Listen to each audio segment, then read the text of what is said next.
Good evening, good evening, good evening, good evening, good evening, good evening, ladies and gentlemen. Hello, welcome back to more XCOM Enemy Within a Long War. I'm Liz. If you're new here, this is more for the YouTube people since there's very few people in the stream so far, but if you're new here, take a peek at the links in the description. That is, in particular, the channel Discord and my Twitter, where I post announcements about everything that's been going on in case you want to know anything about any particular series and you don't want to sort through all the comments and all the different videos of all the different playlists that you don't care about. Now that we're live streaming, we are a YouTube channel that you can join as a member if you want to contribute financially to the channel and maybe make the possibility of more live streams a thing of the future. That's an amazing possibility. But before we go really any further with things, let's get down to business. Just tweaking a couple things real quick. All right, there we go. So, since last session, we had probably the most devastating XCOM session, like single XCOM session that I have ever had in any mod, in any version of the game. Maybe I've had that bad of an experience in XCOM 2 when I was really stacking the decks against me once, but I don't think I've ever had that rough of a time. A lot of it because we were... Some of the issues arose because we were dicking around. And we were trying to do like lead skeet plays that we honestly shouldn't have been doing. We should have just stuck to playing smart, which is probably, you know, a good thing. But you can recover from those kinds of issues. But we were getting hammered with several of them. And the tools that I would need to recover from those, I hadn't really been building up in our previous campaigns. Specifically, like we weren't utilizing biotanks at all. We weren't building towards mechs at all.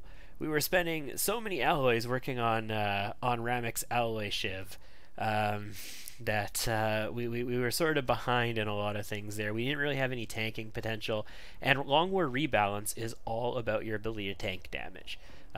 It is not the traditional XCOM experience where it is shot percentages, be in cover, take your shot percentages, smoke yourself, and if you happen to take a hit, you know, you can survive it and heal up, or you're out of it, or whatever.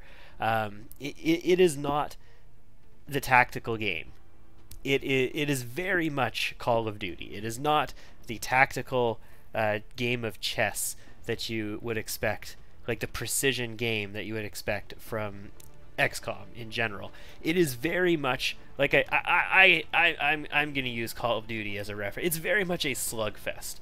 You just get in there, and one side beats the crap out of the other side, and the other side beats the crap out of the first side back, and whoever happens to beat the crap out of one side better wins. It's like two phalanx coming up against each other, like two armies of hoplites coming up against each other, and just beating the crap out of each other until one of them has beaten the crap out of the other sufficiently, and they've won the battle, right? That's what Rebalance is.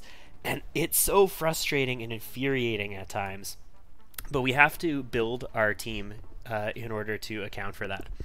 And I spent today recoding a lot of the hard-coded things in Long War Rebalance, and I also updated to the newest version. But yeah, we did a whole bunch of coding today, not just INIs, but coding like hard-coded things that I found absolutely gut-wrenchingly awful about this mod pack. There's still a lot of stuff, like the damage reduction is still there, guys. It's still there. But I've made a lot of little modifications. Some of them aren't 100% complete yet, like when we did the INI changes to fix the weapon curve, which we had done for the previous couple campaigns. I have never gone through and updated the localization files. So all of the localization still has the wrong numbers in it. It doesn't tell you the right stuff if you look at their stats. That kind of thing. Like, I haven't tweaked everything perfectly, but I have functionally got it working the way we want. We are going to go brutal again. We're going to disable Progeny and Slingshot, reduce beginner VO. We're going to go into second wave. We're going to not play with Red Fog again. I just hate Red Fog. Like... You can tell Rebalance is made for Red Fog. You can 100% tell it's totally made for Red Fog. You're supposed to be able to like peg this Muton off, except instead of killing this Muton in 1 turn or 2 turns, you're expected to kill it in 4 turns, and you're supposed to just take its HP down a couple at a time, and it's going to make it less effective as you go. I can tell, like, this is what this mod pack is made for, but we're not going to play with it. I can't... I would be remiss if we ever turn Red Fog on in an XCOM game, ever. Results driven, diminishing returns. No, we're gonna play with Commander's Choice for once. I don't usually play with Commander's Choice. I played with it in Long War 2 one time, and I had a lot of fun doing that. So we're whatever. Let's give it a go. Durability, friendly skies, miracle workers, PI, and more than PI again. No green fog. Sorry, bros. I'm not going to take your already Call of Duty slugfest and make it a bigger Call of Duty slugfest. I want a little bit of XCOM in my XCOM today. New economy, no dynamic war. No, we'll still play normal. Wear and tear war wearing is total loss. We will play with recon, balanced soldiers, and fresh recruits. Okay. So again, balanced soldiers goes back to Long War 1.0 style of recruiting system. There's a weight for all of your stats, and your soldiers have like a total weight pool, and they get their stats out of that, and they have mins and maximums and all that kind of stuff. Well, actually, they've got middles and minimums, and the maximums are made up from doubling the middle and then subtracting the minimum from it. And fresh recruits, because in Long War Rebalance, your first 15 soldiers are hard-coded.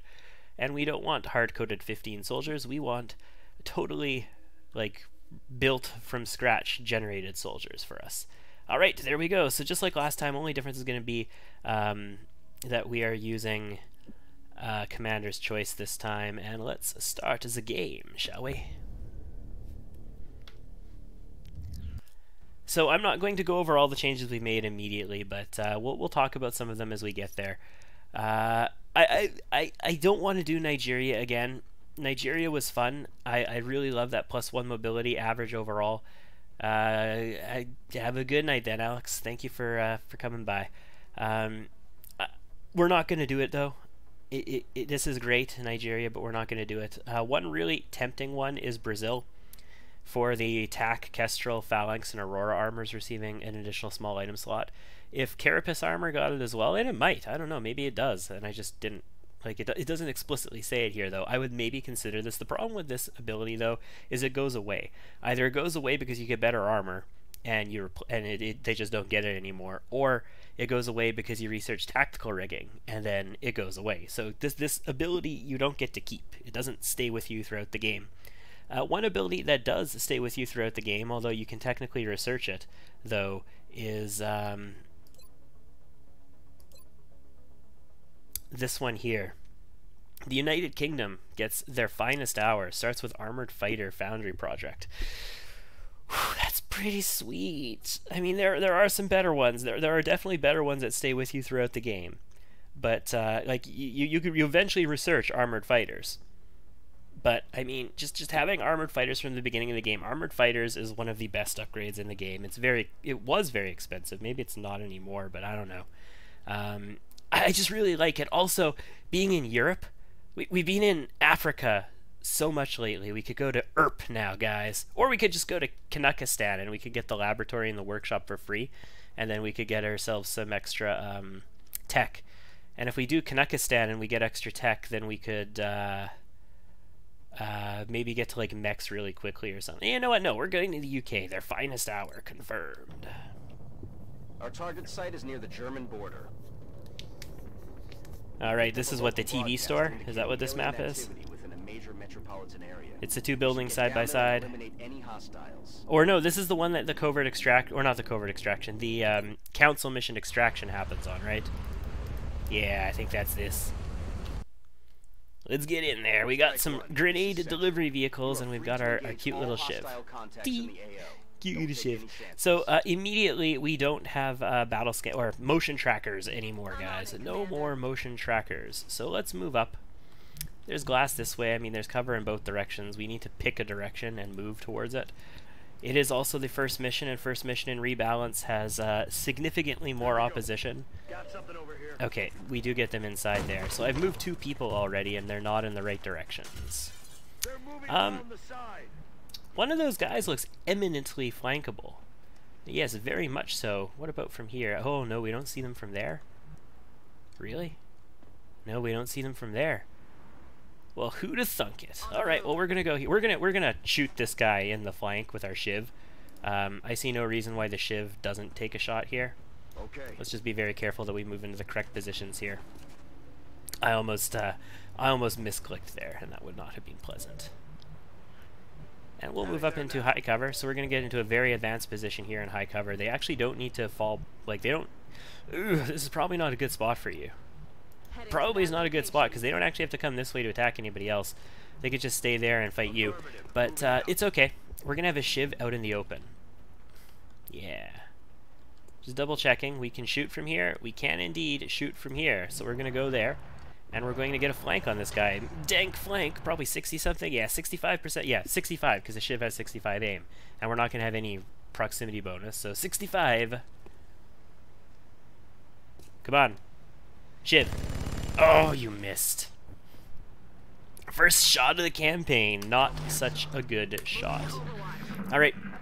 Let's see what happens. We're going to get a mine merge. That means that guy's not shooting. He's also not doing any sign nonsense on us. That is fan-freaking-tastic. I love it. Really? Come on. Show me what else you're going to do. Watch. We're going to get a pod coming at us from the right now. Oh, yeah. I just heard doors open. 45%. We get an Overwatch. Ooh, he was only like one tile out of our vision, too. Right? The shiv could see him. We get another at 50. 2 effective coin tosses just completely missed. Shoot the shiv and miss the shiv, please. You do shoot the shiv, or just tank it all. No, they missed. Good. So, no new pod from the right, please. Also shoot the shiv. Yes, 55. Miss. Ooh, it hits and it crits. It hit for 6.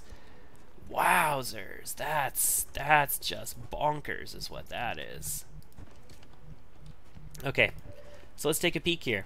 We have Devi with 2 APs. We have an AP and a flashbang. AP and a flashbang. We have an AP and a medkit of all things and 2 APs. So we have no HE grenades here at all.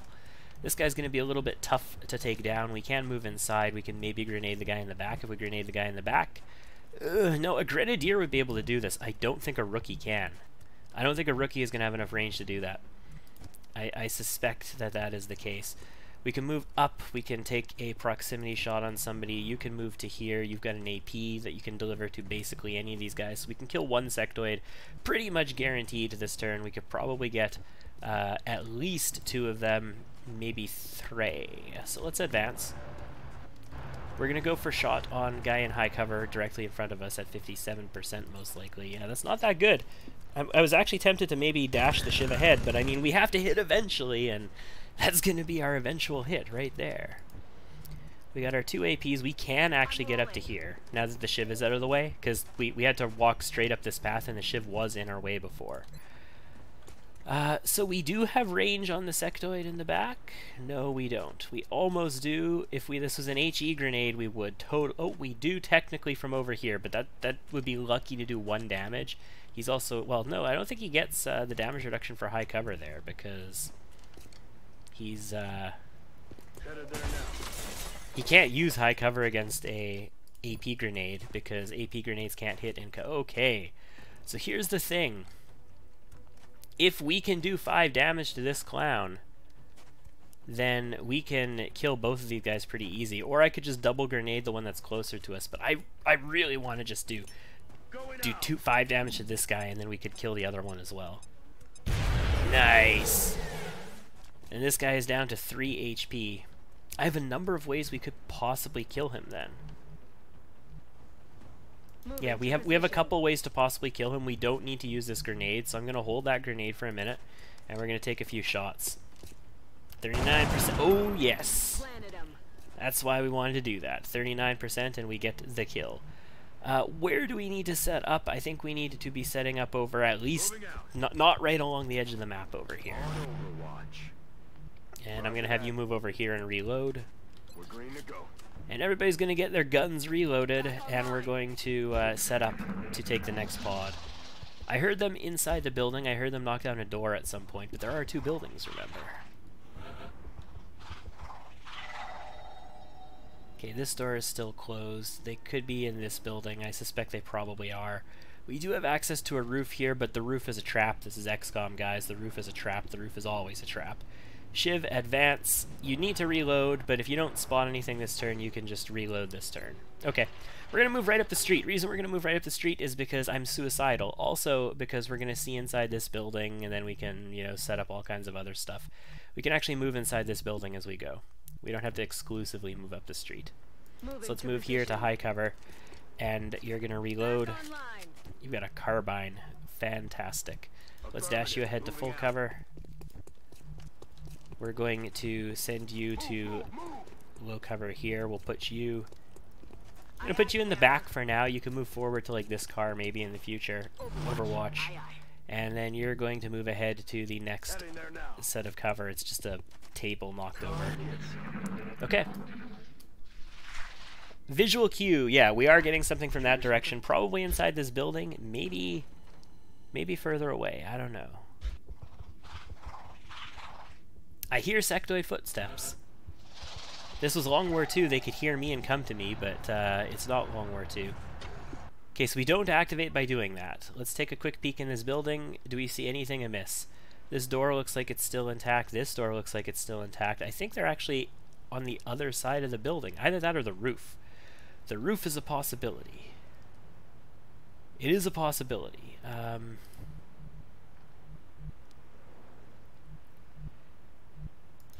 We're gonna take some dashes then, guys. We're gonna move the squad up fairly aggressively with a few dashes, and get into position where we can move through this building and maybe check out what's behind it. We can actually use two... Oh no, this door is open. That door was breached. Okay. Never mind me.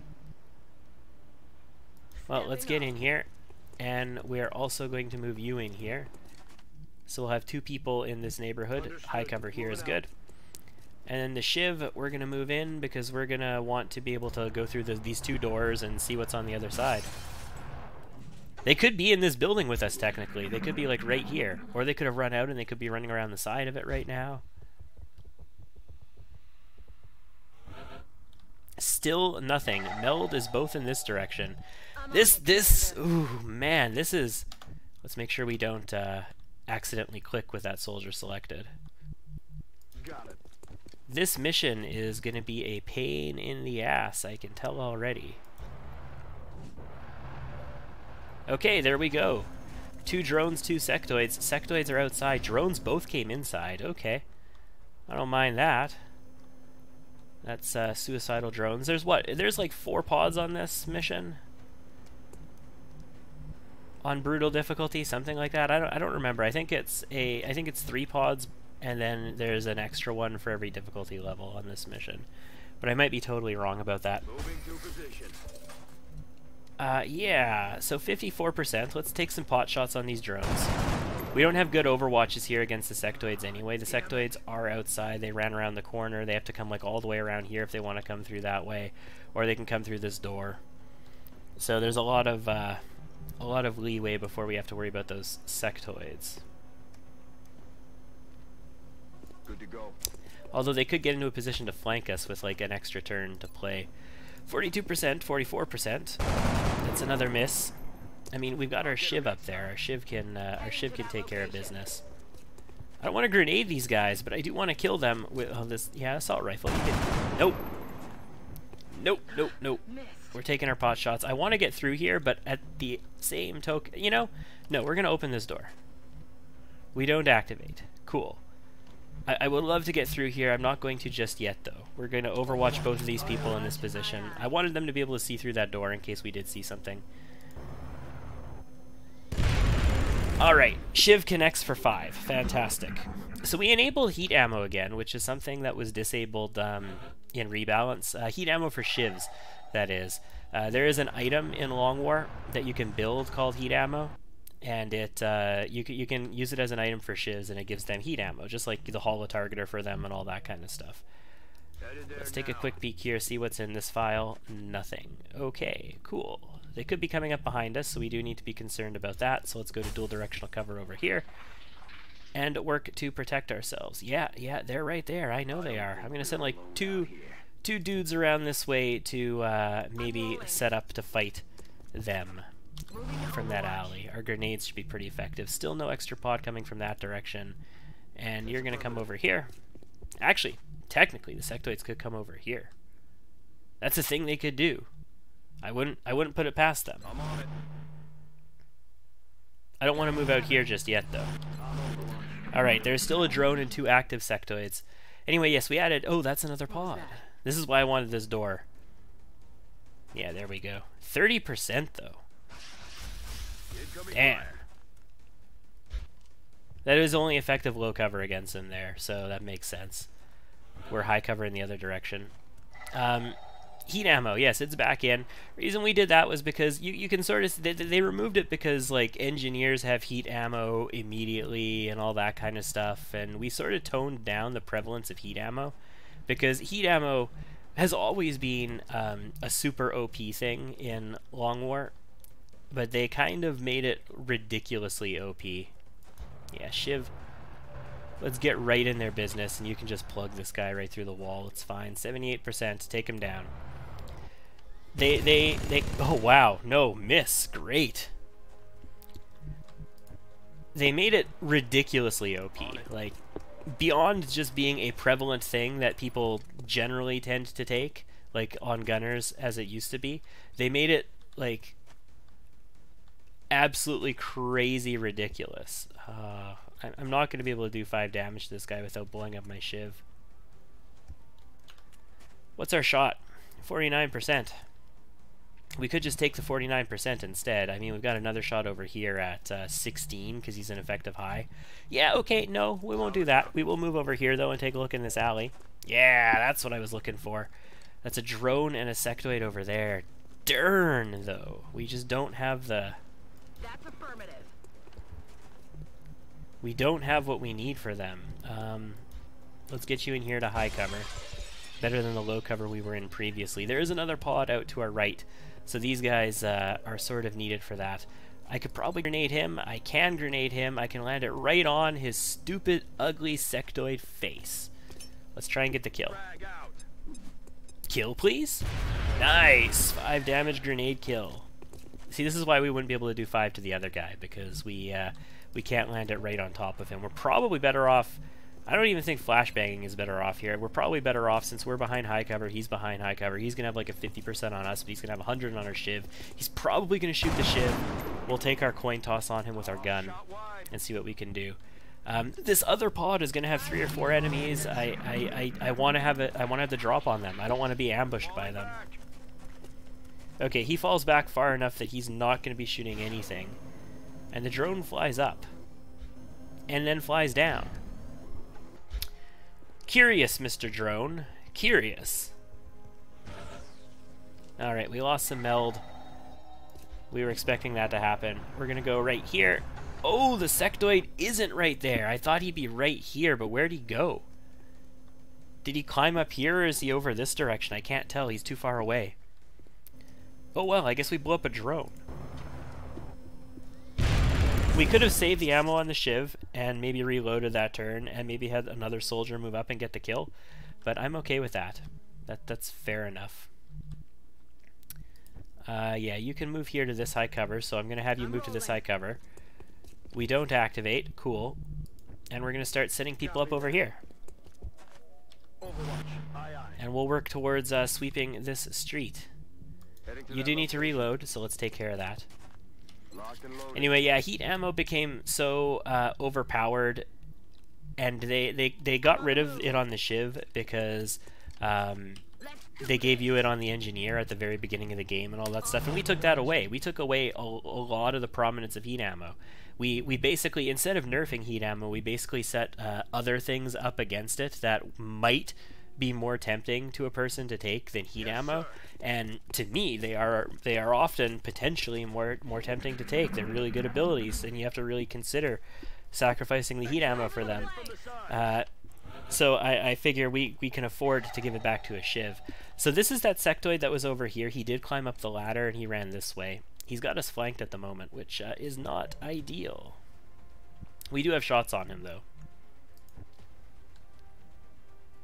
Yeah, Shiv. Shiv, climb the ladder, please. Nope. Not gonna happen. So Shiv is gonna move nice and close to this toid, and is going to reload its gun. Not close enough though, apparently. I thought that would be close enough. Can you get behind this cover? You can. You can actually get all the way to the high cover, not just behind it, but to the high cover. So that's great. You've got an 84 to hit from here. He's on the high ground. That's not great, but I mean, take it. Nice. That was a 4 damage hit, and not only was that a 4 damage hit, you're the one with the carbine, aren't you? Yeah, you are the one with the carbine. 4 damage hit with the carbine. That's pretty sleek. So we can go for a grenade on him, and we can definitely like mop the floor with him if we take the grenade. Do we do that? Sectoid corpses are pretty good, guys. We like us some sectoid corpses. But he's low enough on HP now, we can pretty reliably hit him with a grenade and be sure that it's going to kill him. So let's do that. That'll be a 1 HP grenade. Watch, it'll do 5 or 6. 3! Awesome! So yeah, we did have to hit him for that grenade to get the kill. We could have done it in the other order and maybe gotten ourselves a weapon fragment from him, but whatever. And a sectoid corpse, also important. Not to make it sound like the sectoid corpse isn't important as well. So that's how many enemies killed exactly. That is 7 enemies killed exactly. This is not the whole mission. This is the first mission of Long War Rebalance. There's plenty more enemies in it. I like the nice straightforward first missions where there's like a straight street and you can just move your shiv right up the street and engage pod after pod after pod and just tank damage on the shiv and use your soldiers in strategic ways. Like, I like that. This is a little, I mean, it's still fun, but Headed there now. Sweeping streets with your soldiers at the beginning of Long War Rebalance is not as fun as or sweeping like these buildings and everything is not as fun as just cruising up a street with a super damage reduction bloody shiv tank and cleaning the enemy out that way. Makes for a nice smooth first mission that has some challenge to it. It's not like a walk in the park necessarily, but you aren't spending a lot of time on it. You can spend time on other stuff. Yeah, go to that tile. We're going to enter this door on the next turn with the shiv, or maybe we'll open the door first and then we'll decide what we're going to do with the shiv. We're going to move over this direction and prepare. Oh, no we're not. We got a scamper from a pod over here. Okay. Yeah. So we're going to get a scamper as a result of that, and because we get a scamper, we're going to start moving people in position to deal with that.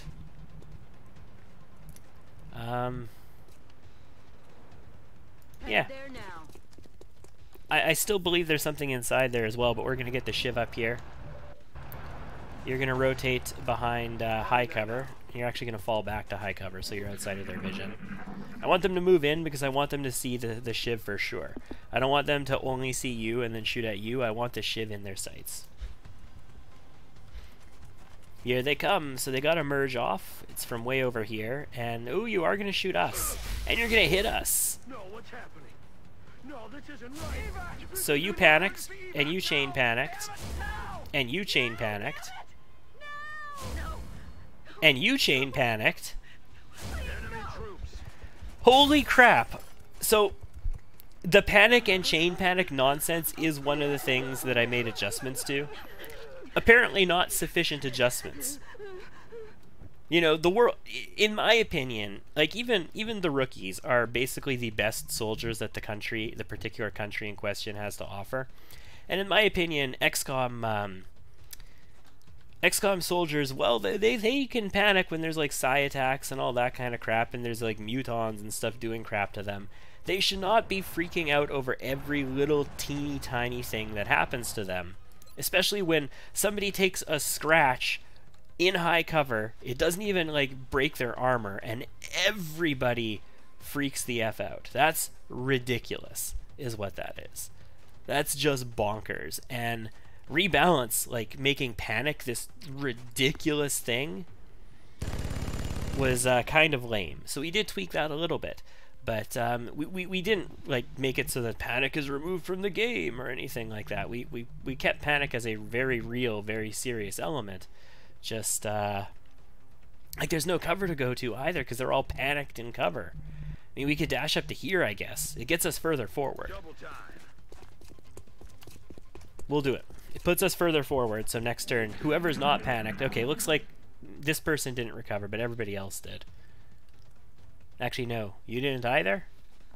I guess we'll have to see. I'll have to wait until the turn happens to see for sure. You're going to shoot the Shiv. Fantastic. Ooh, we tanked 4 damage there, too. That's pretty good. 70% on the Shiv. We tanked 3. That's great. See, this is what I'm talking about. Rebalance is all about tanking damage. It's not about, you know, percentages. It's not about any of that stuff. It's about being able to tank the damage. So am I going to be able to get another grenade on these guys reasonably? Yeah, you can move up to this tile, maybe get us a grenade. You can not, and you also don't have a grenade, so we should probably back you out to a tile where you don't need to be close. You can come here. We might have one from here. Let me take a peek. What do we got from here? No. Ooh, barely. We barely do not have a grenade from there. An HE grenade, well, I mean, we wouldn't have range for an HE grenade, but still. That could have been a thing. Moving out. So we have 1 grenade and we have a Shiv is what we have in this situation. That's basically it. Yeah. Yeah, that's basically it. So the question is, who do we want to Granada? We can either Granada this guy or we can Granada this guy. We could basically drop it directly on top of either of them. I guess let's drop it right on this guy's feet and we'll go for the kill on the other guy. Ooh, only 4 damage. Didn't quite connect. We do have shots for him, though. So we still can take him down. It's only 29%. I am willing to take 29%, though, for a kill. Yeah. You shoot enough 29%, one of them will connect. You don't actually have a shot on that guy, though. That was a probably bad play. We moved you into the wrong tile. We could have moved you to a tile where you would have been able to... or maybe we should have just grenaded this guy instead. Either way, we are going to move up here. We're going to plug this sectoid. We're just going to put a hole in its face. Giant hole in its face. Good job, Ramek. And that'll be an Overwatch. And so will that. And I guess so will that. I mean, there is another pod of sectoids to our left. If they do Kool-Aid Man one of these doors, we do want to be able to destroy them. And they will be coming for us. We just have to deal with what we can deal with as we can deal with it. Okay, you do move this direction. Cool. So you're going to shoot the Shiv again. 86% miss. No, he did do enough damage to get through our armor as well. I'm really tempted just to shoot him with the Shiv, and I think I will. And we're going to set our other people up to, yeah. So Shiv is going to move past the building. If we see another sectoid, we do not see another sectoid. Ramek is going to kill this one. On the bright side, we don't get experience for these, but the experience, it's only 5 experience anyway. It's not a lot of experience for kills. And we do get the corpse and the components for doing it that way. Whereas using grenades and stuff, we don't get that stuff. They could come up on the roof. That's a thing they could do. I would really rather them not come up on the roof and, you know, flank me and all kinds of nonsense. So we're going to start getting our people out in this neighborhood. On my way. We're going to get directional cover from this point. You'll help out over here. And you're going to help out over here. And then we have to decide what we do with the Shiv. The Shiv has no ammo. The Shiv is going to need to reload, so we only want to move it once if we can. There is a door on the end of this building near where the Shiv is that we can go through and maybe see what's in there. It's over here. Oh, we can't actually get through it and reload. That's fine. We'll just move up to this door. We'll reload the Shiv. We're going to move it in this building on the next turn, and we're going to see what's inside. But, you know what? No, I'm going to open the door this turn. We're going to keep tempo play. Okay, so they're right there. There are 4 active sectoids. I can see 3. I don't know where the other one is. I don't want to be too, you know, ridiculous. Does not appear to be over here, and I feel relatively safe that we can move in here. Do we get the flank from here? I don't think we do. No. We don't quite have enough enough range to get that flank. And he's in Overwatch. We don't have it from here either, apparently. That's kind of surprising. So what do we have up here? I got a grenade on you. They don't have covering fire. I can drop it on 2 sectoids' faces. Yeah, we're going to drop a grenade on 2 sectoids' faces is what we're going to do, guys. Here is a meld can, too. 6, that's 1 kill, and was it merged on him? No. The Overwatcher is still alive. Okay. I mean, that's cool. We aren't currently seen.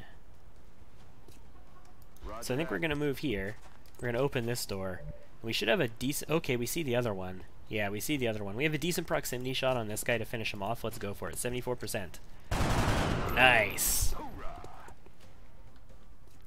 And since we know where they all are at this point, we are going to proceed to dash in here and get set up in a tile where they can't see us, but we can like get into a position to flank them if they set up against us. Also, you can go over here. Prepare to flank. Prepare for them dank flanks. If I move you here, you don't actually have a shot. Downside of this is you guys are so close to each other, you could end up chain panicking again. 10%. Nice miss. Good job, sir. Good job. And the other sectoid is... Oh yeah, we could totally... I'm sure we could flank... Okay, no we can't. We should be able to flank this guy, though. Shiv can definitely go for this guy. We have ammo again, so that's a thing. And yeah, we can definitely flank this one, so let's just go ahead and do that now. Hello! I've got an assault rifle with a 65% and a 60 to crit, and you are not yet a dead sectoid. You will be a dead sectoid soon, believe me. Like, just trust me. Have faith in me. I will make you a dead sectoid before you know it. Lickety split. We have more flanks available to us. We have an assault rifle here that has a flank on this tile. We don't have grenades, so we go for it. 85%, 60 to crit. Can we make you a dead sectoid? No, apparently we can't. We can do 4 damage to you and almost make you a dead sectoid, but you are, in fact, a living, breathing schmectoid. So here's the thing. We could get really stupid here. We don't have grenade on either of you, so we can't guarantee this kill. So we could get really stupid here and do something like move into one of these. Oh, no, we don't have to. We can actually move into cover. Fantastic. We're going to move into cover and get the carbine kill, 79%. That's a dead schmectoid. Also, that opens the door for us. Nice, thank you. With that open door, the Shiv moves in and plugs this sectoid at 100% with 50 to crit. It has 3 HP. It's dead. 11 damage. Yeah, it's very dead. Very dead sectoid. That's 13 enemy kills, no operatives lost. Our Shiv didn't take any structural damage, so that's a smooth first mission. Welcome to XCOM HQ, Commander. Thank you, Bradford. We're not going to assign any promotions yet. We're going to do that from the barracks, because Commander's Choice. Xenobiology is available. Sectoid corpses, 7, 2 drones, 9 fragments. As soon as you give the order, Commander. So, first research of the day. I would normally always pick alien weaponry as our first research. It's really critical that you get those alien weapons tech done quickly. I think we're going to do xenobiology, though. We have the sectoid corpses. Let's do it. I want to get to mechs. I really, really do. The complexities of our latest... So let's just do something different. Let's get outside our comfort zone, basically. But not too far outside of our comfort zone. We're still going to build a motion tracker immediately. I don't have meld. I usually get meld on that first mission nowadays. It's rare that I don't. I guess we build it normally. It's going to take us 2 weeks at 120 bucks. That's fine. We have 2 shivs. We have a spare satellite. Long War Rebalance does give you a spare satellite. Every member of the council is going to want satellite coverage. This is the situation in the situation room. Looks like Asia is in a little bit of trouble. Europe is in pretty good shape. Looks like North America is kind of iffy. South Africa and Nigeria look like they're the most likely targets for terror missions, but I mean they could go to... They don't have to go to the highest terror places. That's just a high probability. I think we hit up the rest of Europe, so that's going to be Russia, France, and Germany. That's a lot of money, and we get a monetary bonus for it as well. 20% extra monthly funding. And then we maybe go for North America again to try and get that interceptor upgrades, because interceptors are a huge expense, and their guns are a huge expense. Let's go to Facilitas. This is kind of cool. Yeah, we can excavate here. We can immediately start building ourselves a foundry. We have steam right here, so I think maybe we just like tunnel straight down and we just go straight for the steam. Yeah, I'm okay with that. We'll just go straight down and work towards that steam as our power source. We have 4 aircraft again, so it's the way Long War is meant to be started, not with 3 aircraft. So I don't feel the need to buy an interceptor absolutely immediately, is what I'm getting at by saying that. And we're going to have Pappy here as well reload to Stingray missiles right off the bat. That's going to be 12 hours. So if we do get a fighter, we'll be able to actually, you know, intercept it. Okay, so that's good. Access lift in 7 days, xenobiology. What we do need to do real quick, though, is take a look at our troops. Michael Martin, cool. Emily Jackson, 74. Oh my goodness, Emily Jackson, 74 aim, 13 mobility, 4 HP. Looks like a sniper to me. Yes, indeedly doodly. We've got some 15 mobilities. I like to see that. In fact, we have 15 mobility who got Scout Sniper. We have Commander's Choice. We could change that. We could change that to an Assault if we want. But, in all honesty, I don't think we do. I think we want to give you Scout. You have 45 will, that's pretty acceptable. You've got, I mean, now that you're a scout, you got more aim, but you didn't have that much aim to begin with. You got a little bit of HP. 5 base HP is nice to start with, especially for a scout who is likely to be shot at a lot. That's pretty nice. Scout Sniper here as well with only 66 aim. I don't think so. If you had mobility, we'd definitely make you a assault, but I guess not. Amber Waters here. Yes, you know what? You 7 HP. That's fine. 64 aim. We don't have a ton of aim on these people. You can be an assault. I will do that. That'll put you up to 15 mobility. We've got our assault. We've got our scoot. 50 will. Yes, please. Is 50 will even possible? Like, holy balls. Okay, so 50 will. Yeah, this is correct. You are going to be a field medic. Congratulations. That's 60 will now. Man, that's insane start. And Specialist O, you have 72 aim. 13 mobility, 7 HP. You are a gunner. We're going to build some biotank gunners. High aim, high HP. Little bit low will, but that's okay because we'll give you an alien trophy and then you're going to get will to survive. And once you have will to survive, you're not going to panic unless they sight you. And then we are going to have Varga here. I don't know what to do with Varga. Varga has low mobility, has low aim, well, actually has middle of the road aim, has decent will, a lot of HP. I mean, we can make you another gunner, technically. That's a thing we could do. You've got decent HP for it. You're not going to be a scout sniper, though. That's not in the cards for you. So, alternatively, no, not infantry. You're not going to be an assault with that kind of stuff. We can make you a grenadier, is what we can make you. You'd be a low mobility grenadier if we made you a grenadier, or a rocketeer with very low mobility. I mean, it could work.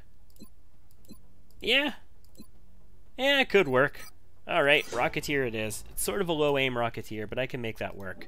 With all of the extra like stability upgrades and everything that you can get, I can make that work. So we've got some decent soldiers, it looks like. We're gonna need better, but we've got a bit of a start.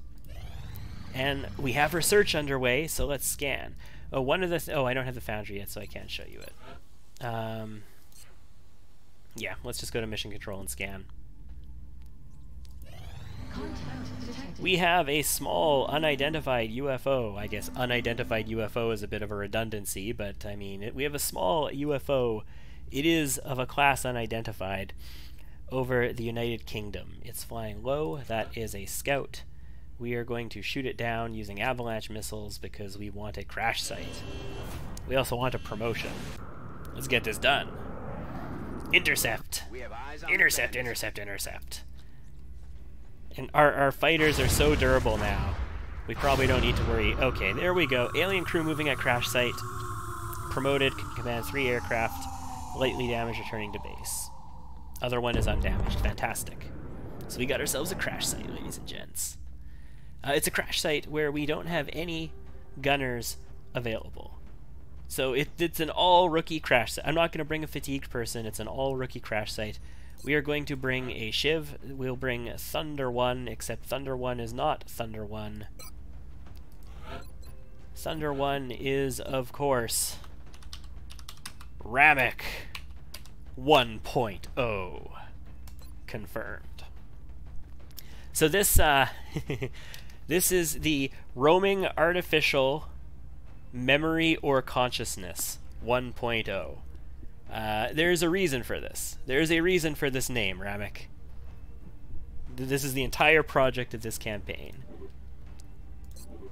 And I guess we can just immediately give you a laser sight because we have tons of them and they're free, and that's the only thing we can give you.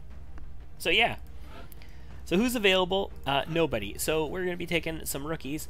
So Emily Jackson, I want to get you in there. I want you to survive, please. Please survive, Emily Jackson, with your 74 aim. I want to make you a sniper so bad. So bad it hurts. Trevor Edwards, 33 will. You got a little bit low HP, though. 33 will, 13 mobility, 6 HP, 72 aim. Again, low mobility, but that's okay. Let's just get set up. Let's find somebody with really ridiculous mobility now and get them set up to make them like an assault or a scout. So we got a couple people with ridiculous ability here. You've got 5 HP, though. You're a little bit better off like that. 65 aim is totally middle of the road, so yeah, we can make you like an assault. Yeah. Yeah, I'm totally okay with that. Where was he again? Ming. Ming. We're going to try and make you an assault. Let's get ourselves... Who has, like, through-the-roof will? Anybody with through-the-roof will? No. Michael Wright has 45 will, though. That's pretty damn good. Like, that is good. The fact that we had somebody with 50 is insane. But, we'll take you along. That's cool. And then we've got so many berets. You guys are not allowed to wear berets. Not unless you become an officer. And then maybe Jacob de Groot, who has a lot of mobility. What will we make Jacob de Groot? I mean, you could be like a marksman scout, I guess. Yeah. Okay. Sure. Jacob de Groot, you also come on the team. All right, we've got a squad coming up here. What do we got to bring? I feel like we want alien trophies. We don't want everybody to panic, so we're going to bring some alien trophies and AP grenades. We're going to be grenade delivery vehicles, and our grenade delivery vehicle's job is going to be to not panic. It's going to be to get in and deliver their grenades without panicking. So we're going to pack up some alien trophies. We'll have 1, 2, 3, 4, 5 granadas. That means the Shiv is going to have to get a lot of work done. But that's okay. The Shiv can get a lot of work done. Alien trophy. We've got ARs on pretty much everybody because our aim is high enough that nobody is below the 65 minimum. And we'll put a trophy on here too. No chain panics. Nobody's allowed to chain panic. Ramek, get in there and just carry this mission for us. Launch! Second mission of the campaign is a small scout, which is going to have an outsider. The next deployment site is in the UK. And we have all rookies. It looks like the UFO went down in a densely populated area within the city limits. Let's just hope everyone on the ground stayed clear. Uh-huh. Love the point in the game where you're using rookies as well. It's fun. It's fun getting in there with rookies. This is the bottom corner of the map. So the UFO is like right up here. We're not that far away from it. There are going to be obviously like maybe about 8 or 9 enemies on this map. So we need to be prepared for that. Okay. And we immediately see 3 drones, and that probably pulled the outsider as well. Enemy in sight. Yep, that pulled the outsider as well. One move in, we pull the outsider. Fantastic, guys. So, grenades could be effective on these guys. They are going to have damage reduction. So, we're not guaranteed to like blow these guys to smithereens with grenades. It's unfortunate, but it is what it is. We could get to this high cover over here with Ming. Ming has such mobility. I'm so torn here. Do I throw a grenade at these guys? Like, if this does no damage to any of them, I'm going to be so pissed off because it's ordnance that we need. But, I mean, we could potentially kill all 3. Okay, We do 2 damage, and one of them isn't hurt at all. That's okay. We've got assault rifles. That means that these guys who have 1 HP left are within range of killing with ARs. Nice. Okay. We actually did 2 there. Damn. Okay. The Shiv has the more powerful gun, is going to go for the guy with 2 HP. Nice. Drones are really important. We do want drone corpses, so it is important that we get them if we can. Well, no, we won't have a shot from here. It just took a while for that to go away, so it looked like we were getting a shot from there. But in fact, we were not. So we're very flankable. We're going to set up in a position where we're going to be very flankable, but we're going to have a shot on him at 74%. Bring him down. Nice. Okay, first pod cleaned up. The outsider is coming at us, though. And not, like, lightly. The outsider is going to be coming at us hard. And if it reaches us, it's going to be able to basically shoot and kill somebody, so we want to get the Shiv in position to wreck it. We want our people in position to... I mean, we're going to have to go to high cover. There's no ifs, ands, or buts. We just need to get to the high cover. That's the only place where we're possibly going to be able to defend ourselves. That's affirmative. So let's just get in there. We do sort of see the outsider, unfortunately, though. He's going to summon everybody else because, you know, that's the way this happens. He is going to come towards us, and he's going to shoot us in high cover at 35%, and he's going to miss. Oh, thank goodness. I was worried about that. It's high cover. I would normally not be that worried about it, but I was so terrified about that. We don't have any suppressions. We do have grenades for him, though. We need to get like 3 people in position to grenade his butt. So that's going to be tough. Oh, and the sectoids. Here comes the sectoids. And they move to a place where I can't easily grenade them. Unfortunately, that means I can't really come through here to fight him because these schmectoids are going to have angles on me.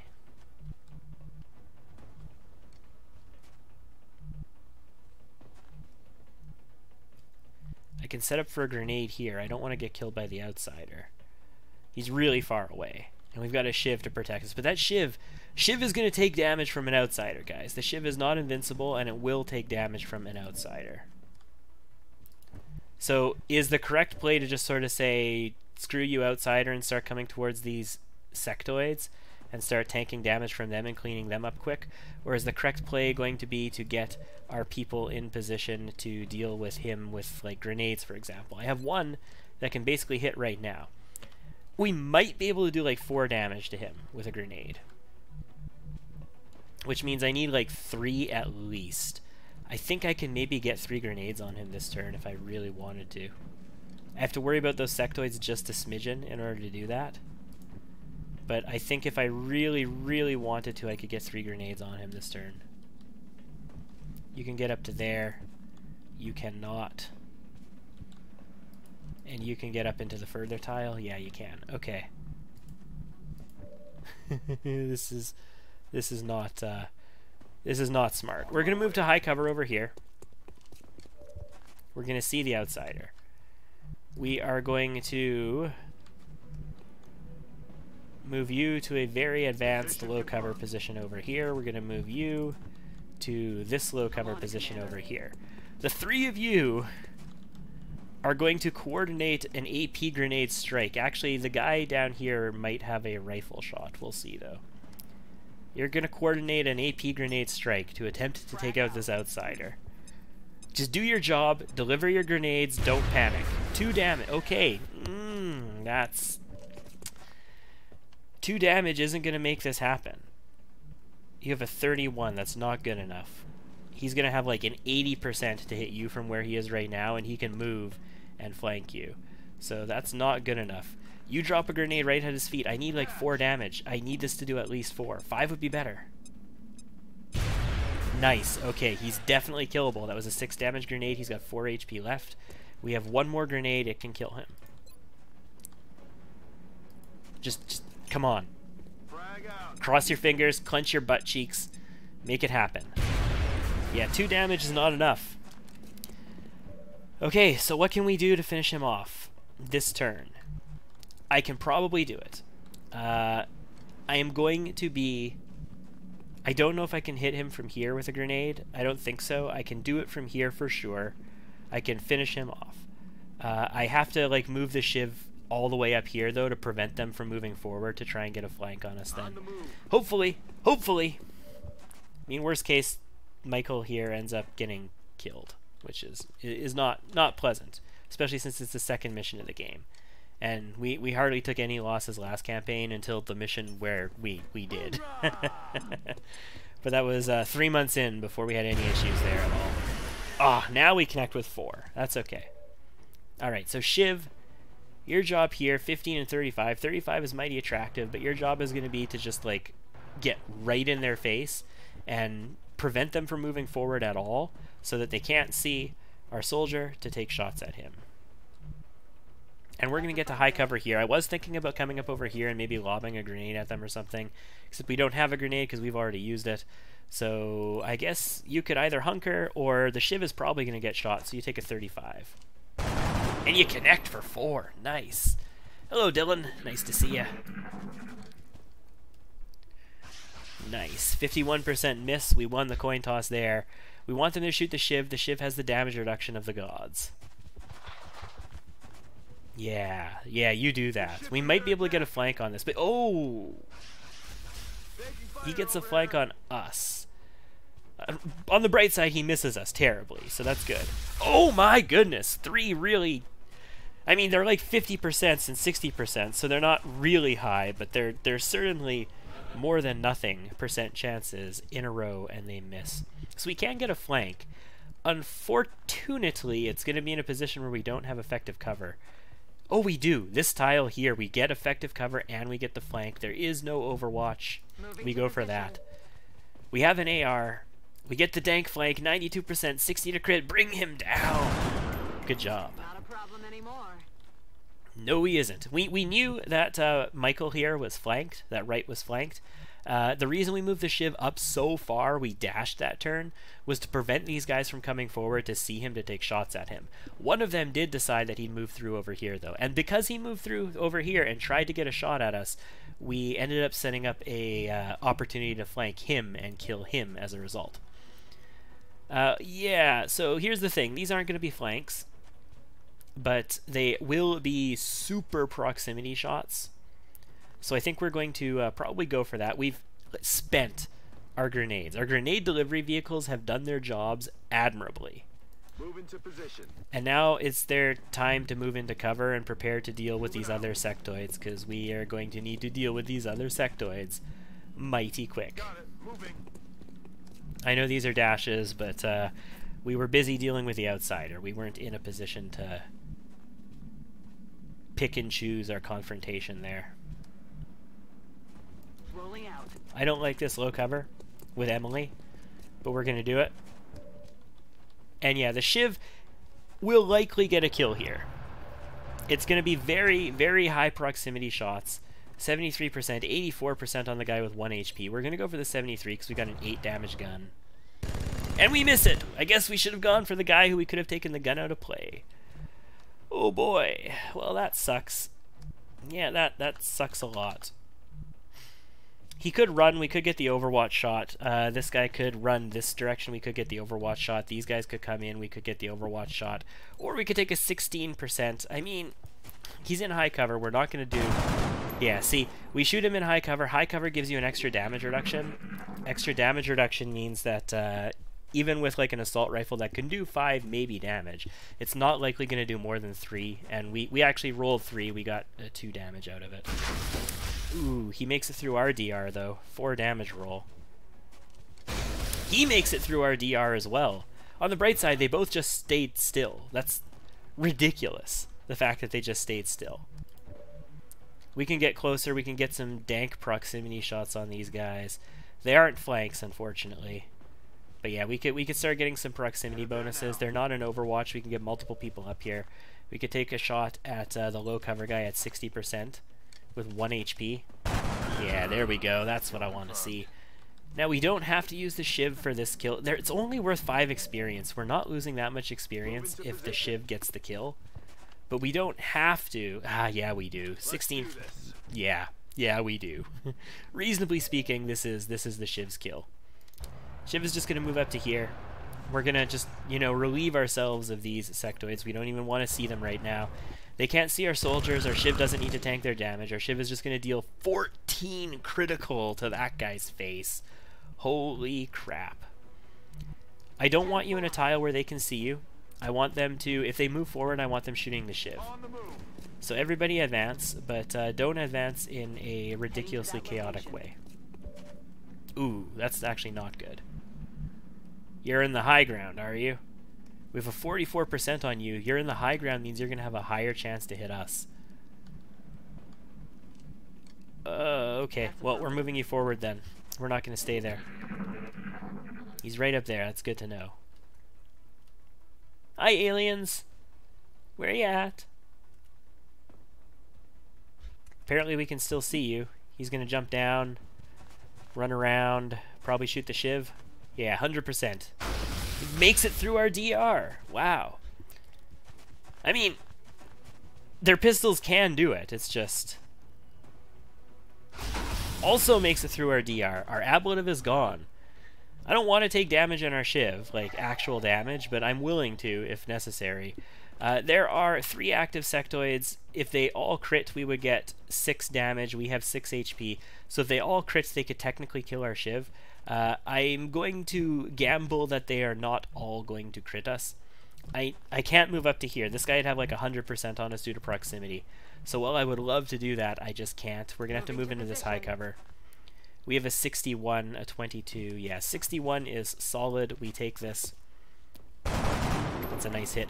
We need to reload the Shiv, and we need to get it moving forward. Like, against sectoids, the Shiv is our best weapon. Like, their guns can't consistently do damage through our damage reduction.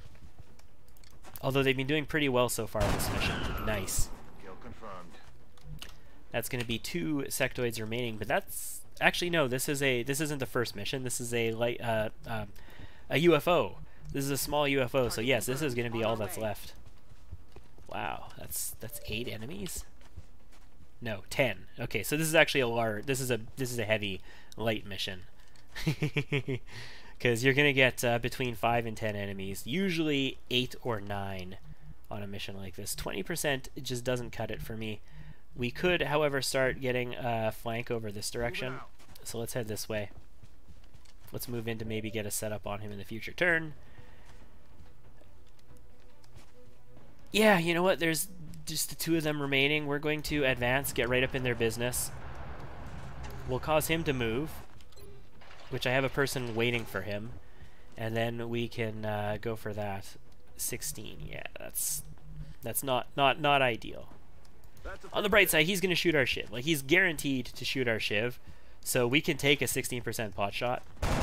When I say he's guaranteed to shoot our Shiv, I mean he is absolutely 100% not guaranteed to shoot our Shiv, but he's got 100% on it, so why wouldn't he? Like, he can move to here and then shoot it, or he's actually going to move over here. That's fine, and shoot it. He makes it through our DR, so we now have a damaged Shiv, ladies and gentlemen. I mean, I'm okay with that. I mean, the Shiv is doing its job if it's damaged, guys. That is literally what it's here for. We're just gonna, you know, come right behind this guy, kill the guy in high cover.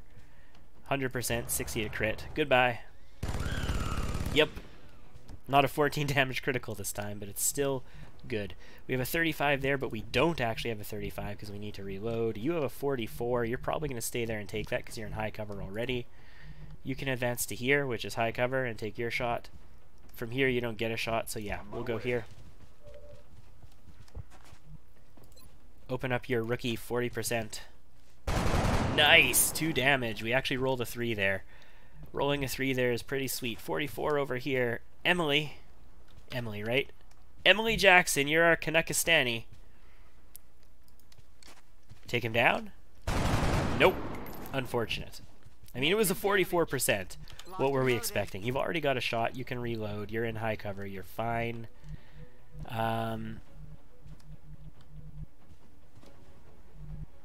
I'd rather you not be in low cover, so we're actually just going to dash you ahead to here, and we're going to get set up for you to shoot him in a future turn.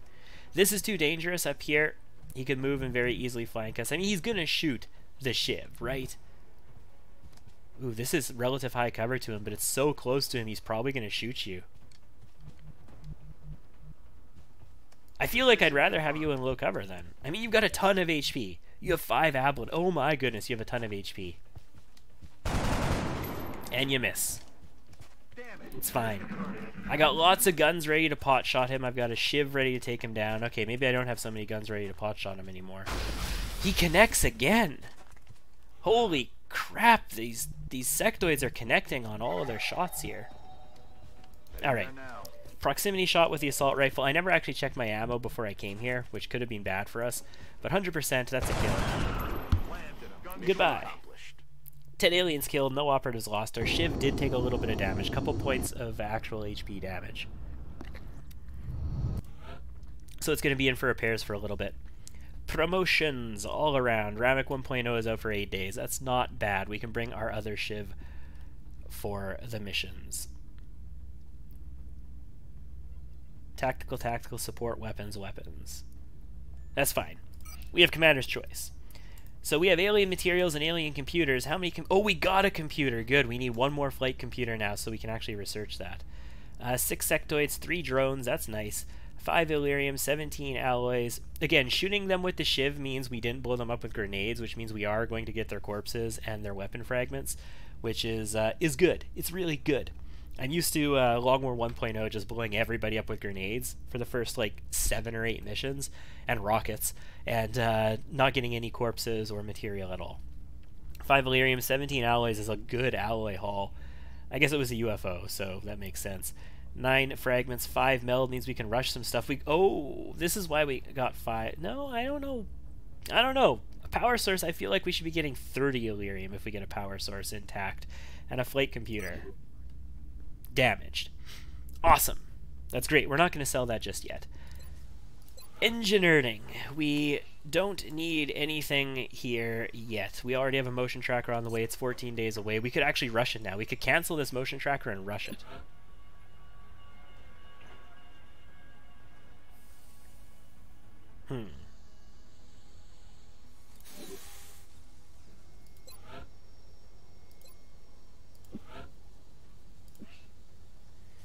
I'm going to cancel this motion tracker and rush it. I want it in 3 days. I really, really want that motion tracker in 3 days. Motion trackers are a little bit expensive as well. Facilities, access lift, we'll build down to our steam. We got our foundry, we'll build our repair bay here. Cool. Still 3 meld, everything is good. I guess we're just, let's take a quick look at our hangar. One of these interceptors took a bit of damage, but it was like one tiny little hit, light damage. They're probably maybe a week, 11 days, 2 weeks at most. We'll have 3 interceptors, including our Stingray, available still. Cool. Let's scan. 6 fragments to Kanakistan for 1 engineered. Yes, let's do that. If only we were based in North America. Alright, they're not in active service. One of them is, the other one was damaged. 2 Illyrium. Okay, here's the thing though. I kind of need this Illyrium. I can't just give you all of my Illyrium. I'm gonna need it. So, giving you 5... No, I have 5. Giving you 2 now is dangerous. It's 2 scientists though. It's 1 scientist per Illyrium. I mean, I need those scientists. I need to get up to 20 scientists. I need to get up to 20 engineers. So, we're gonna do it, but I'm not feeling good about it. Nice. Motion tracker done. Carry on. Abductions. Over Egypt. Commander, Light. 108 cash bucks. Alright. So this will be, again, 5 to 10 enemies. Probably going to be 8 or 9 enemies in Giza, Egypt for 108 bucks. Hopefully we'll be able to get some relics as well. I don't like bringing private first classes on missions in Long War Rebalance because you get, we should actually promote these people first, hold on. I don't like bringing privates on missions because you get holo training, and it only takes 5 days to get a private up to specialist once you get the lieutenant's upgrade, but you need the lieutenant's upgrade first. Before you get lieutenants, you don't get anything here.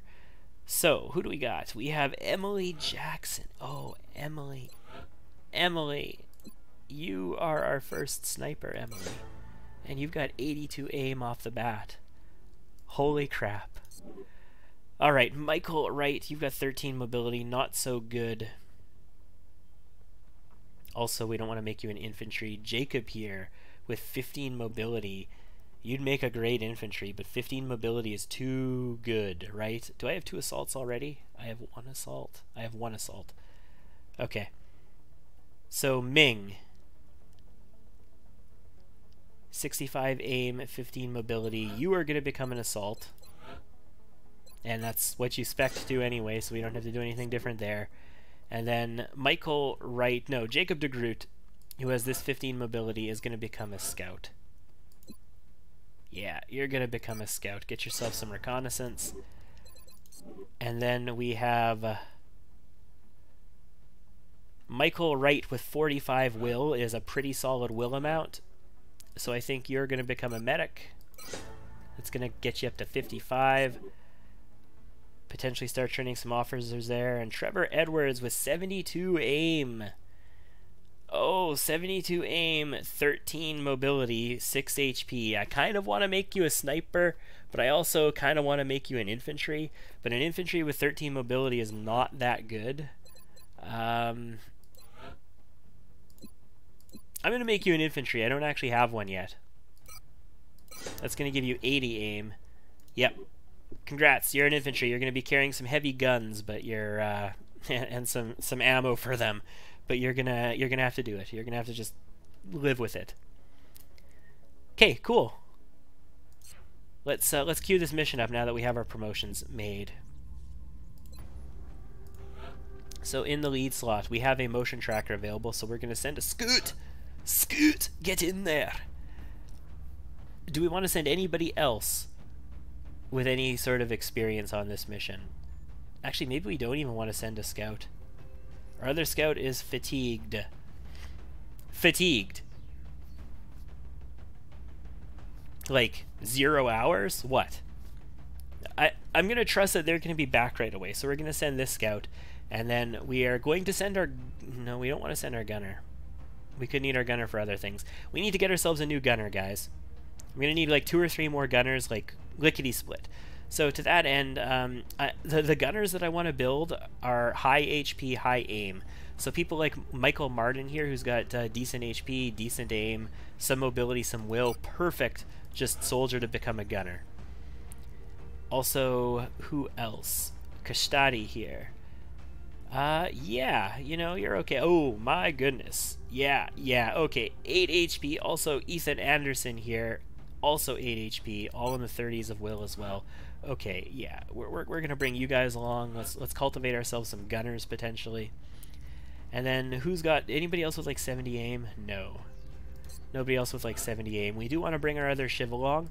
We want to take care of our people on this mission. We want to be able to tank some damage. We don't have a bio tank yet, so we want to be able to tank damage and hopefully not take actual core damage again this time. Somebody with lots of mobility again then. Yeah, okay, we got lots of mobility here. Osvaldo Perea. 33 versus 35. Both of you only have 4 HP. That's both pretty terrible, but I'll bring you and you can maybe become a scout as well.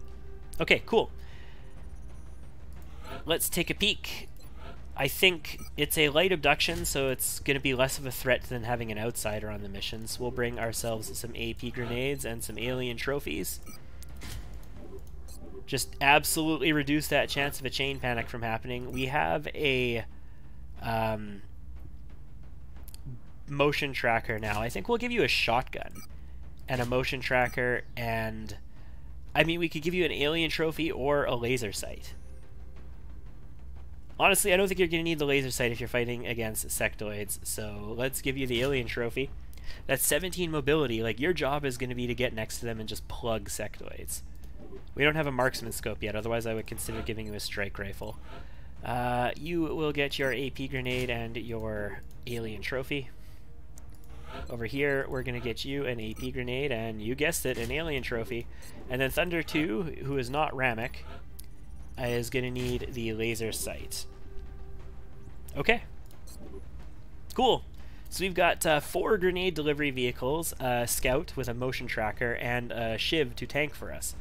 Let's launch the mission. Strike 1. Prepare for landing. We're back in Africa, We're guys. dropping you just inside the Egyptian border.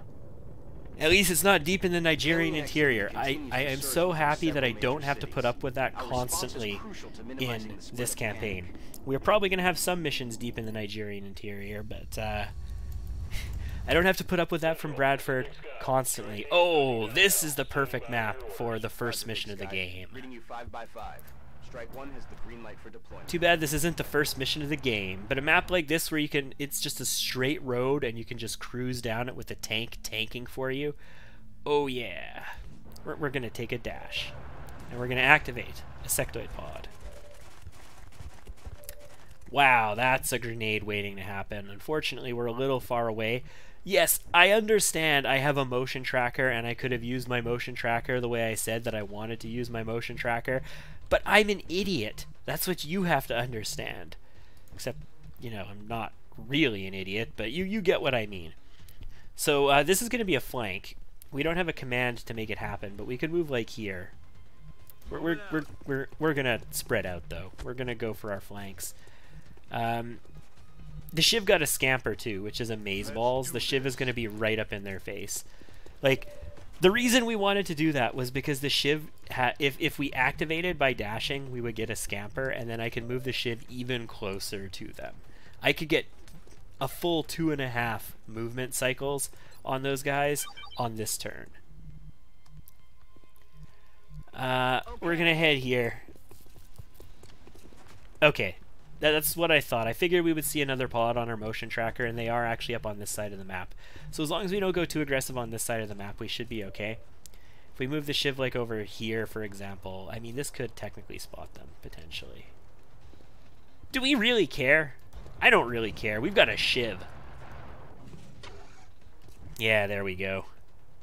And you can't really get into effective cover over there, so I'm actually going to move you ahead to this high cover. And we're going to have everybody move forward. I would really rather you not be in low cover to fight these guys. I would also really rather we be in position to fight over here. They're statistically extremely likely to shoot our Shiv. Like, the probability is through the roof. We are so close to them. We're wide in the open. And yeah, they're going to do some psi nonsense. The guy who's in cover does psi nonsense. This guy's going to have to move. He might take cover behind the meld. If he takes cover even further back, he basically has to shoot the Shiv. He has no other options. He's going to move up, though.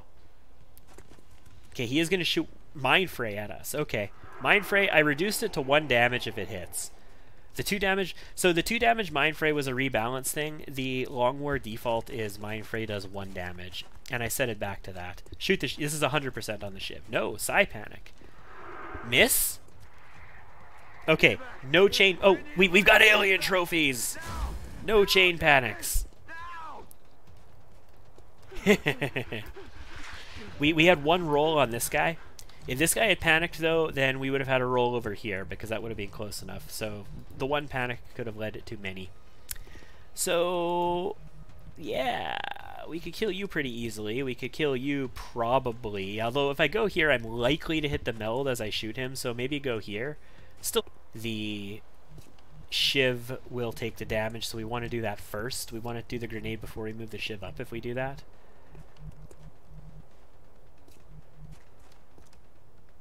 Okay.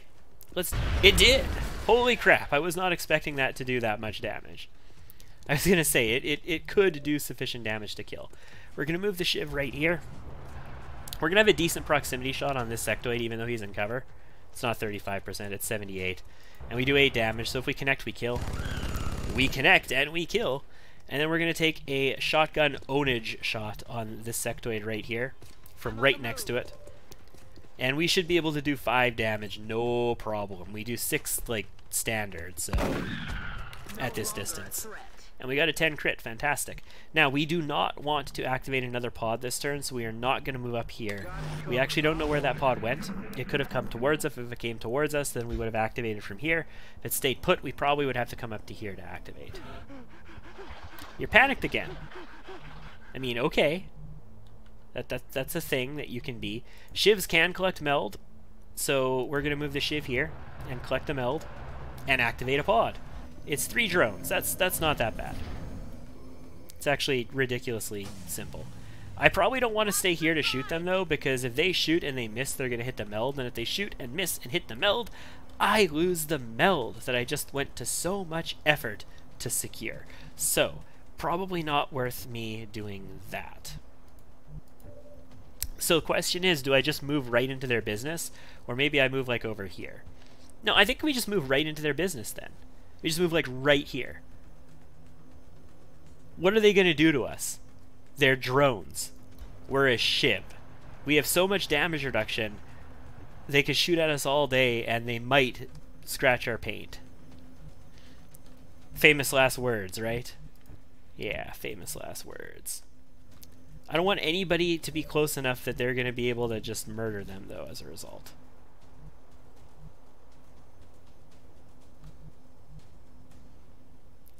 Unfortunately, I got to dash to get into any of these tiles because our shiv is that far ahead of us. Well, we still don't see them from there, so we will dash 2 people ahead to this truck where they're going to be in position to drop grenades or move and shoot on a future turn. I could get you up to take a shot, but I really would rather not get you killed. Hey, even this, I don't like this position. We have a 47%. We'll take a 47%. Lucky? Ooh, that was lucky, but it wasn't quite as lucky as it could have been. I'm on it, Commander. Let's move up to here. We don't have an overwatch on our shiv. Like, hopefully they just shoot our shiv, right? Yeah. That tickled a little bit, thank you. Yup. That's like I say, it tickles a bit. And this one's gonna stay put and shoot as well. Cool.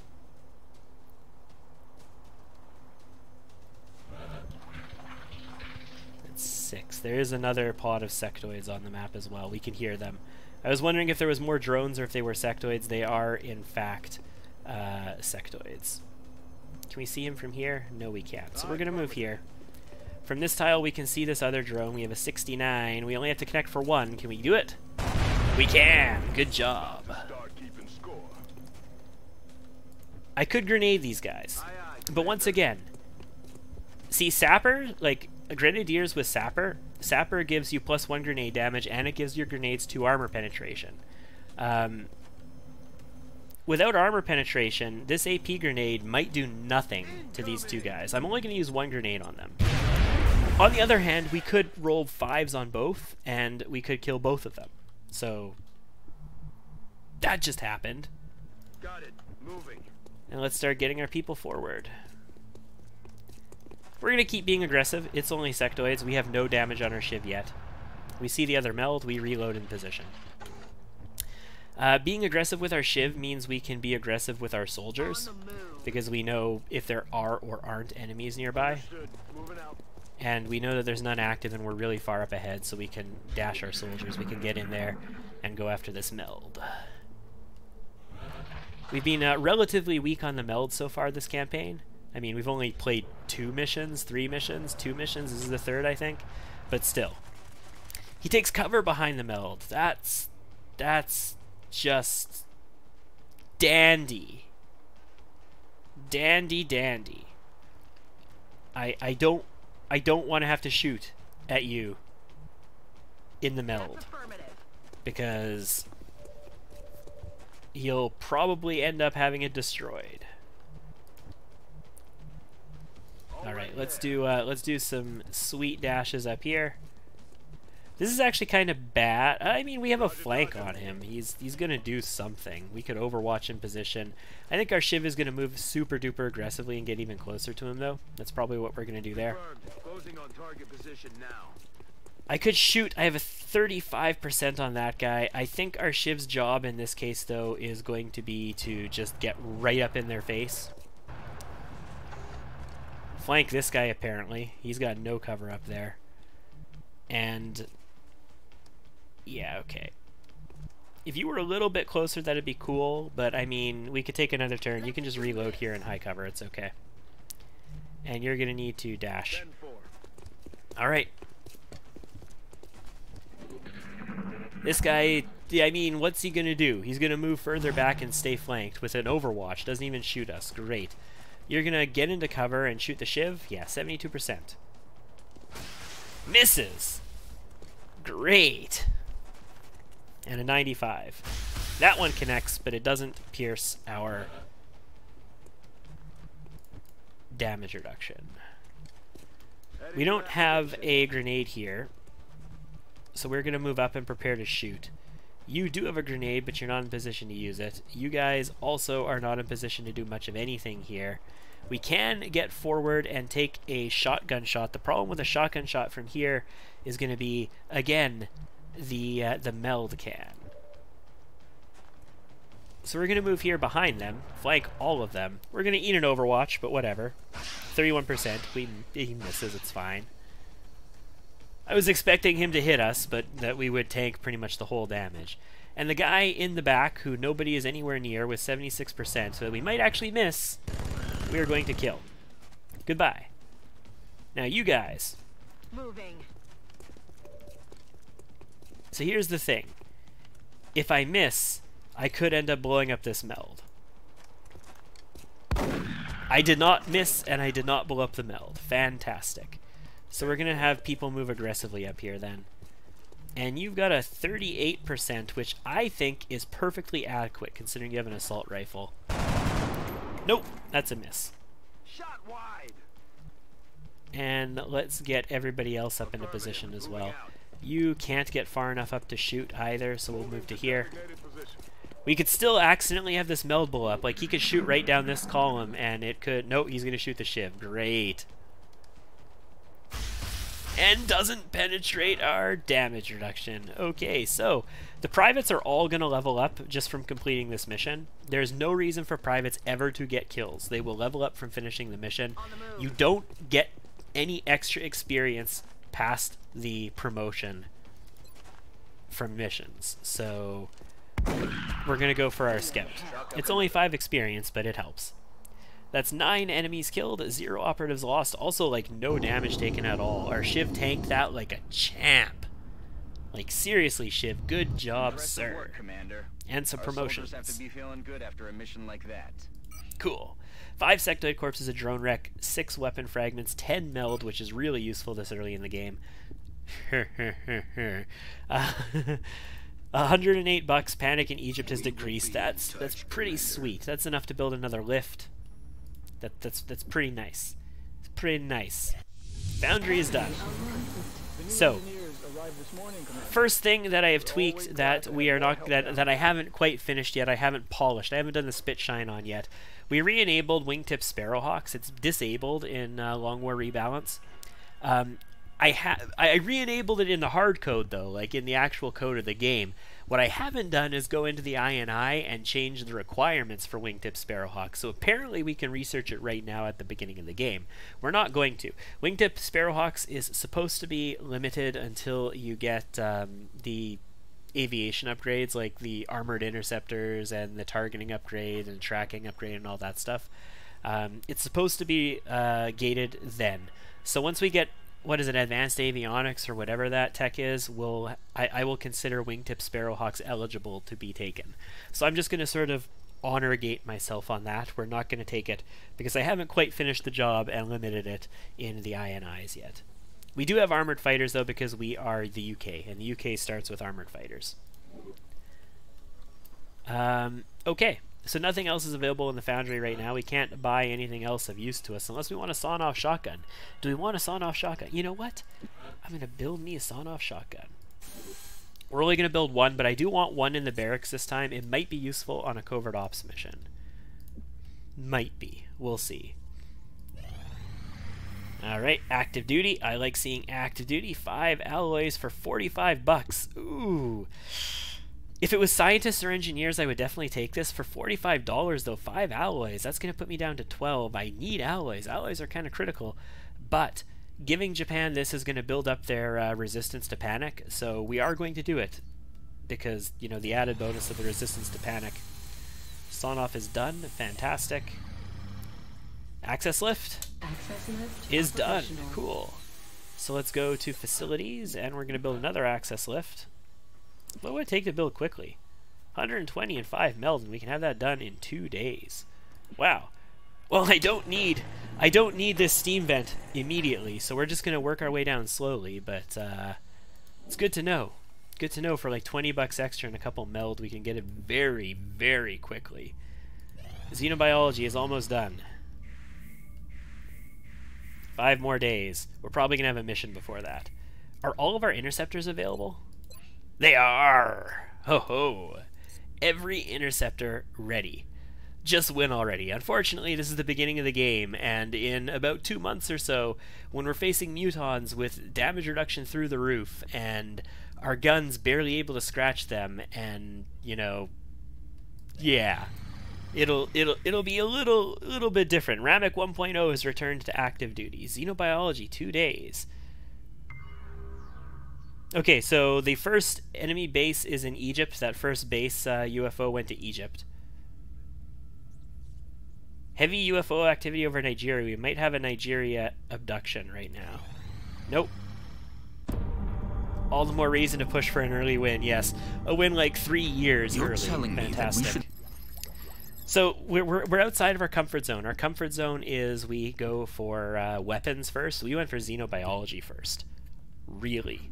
Like, that just happened. Construct the containment facility, research xenoneurology, construct an alien stunning device, capture a live alien, interrogate the captured alien. So in Rebalance, you need sectoid captures. Like, you need to capture a sectoid to be able to research Illyrium. You need to be able to capture, and a bunch of other stuff. You need to be able to capture a thin man in order to research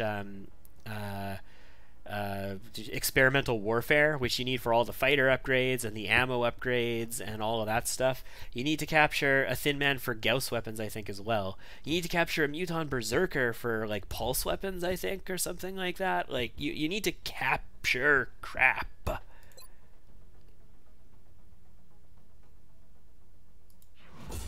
And we also got ourselves a targeting module. So xenoneurology, we have access to xenogenetics. So here's the thing, guys. Here's the thing. I'm really tempted to go for xenogenetics.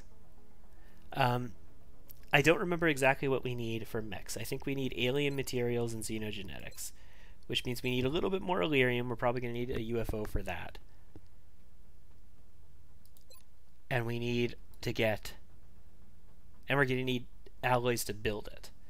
And we're going to need xenogenetics, which uses meld. I really want to do this. It's totally outside of my comfort zone. My comfort zone says lasers. Like, lasers. Push the lasers. Get the lasers. Get the big lasers. Get the lasers on your interceptors. That's what you want. Do it. But I'm like, I want to do something different. So we're going to go into xenogenetics. To support the research team, Commander. Yep. I've already put the new recruits to work. Totally outside the comfort zone. Totally going to happen, hard though. Time grasping what it is the aliens are hoping to Still nothing new in the accomplish foundry that we're going to be doing. Are they studying Facilities. us? Yeah, we can build Why this, and then we could do that. abduction seemingly at random? There must be Should a be pattern fine. that we haven't established yet.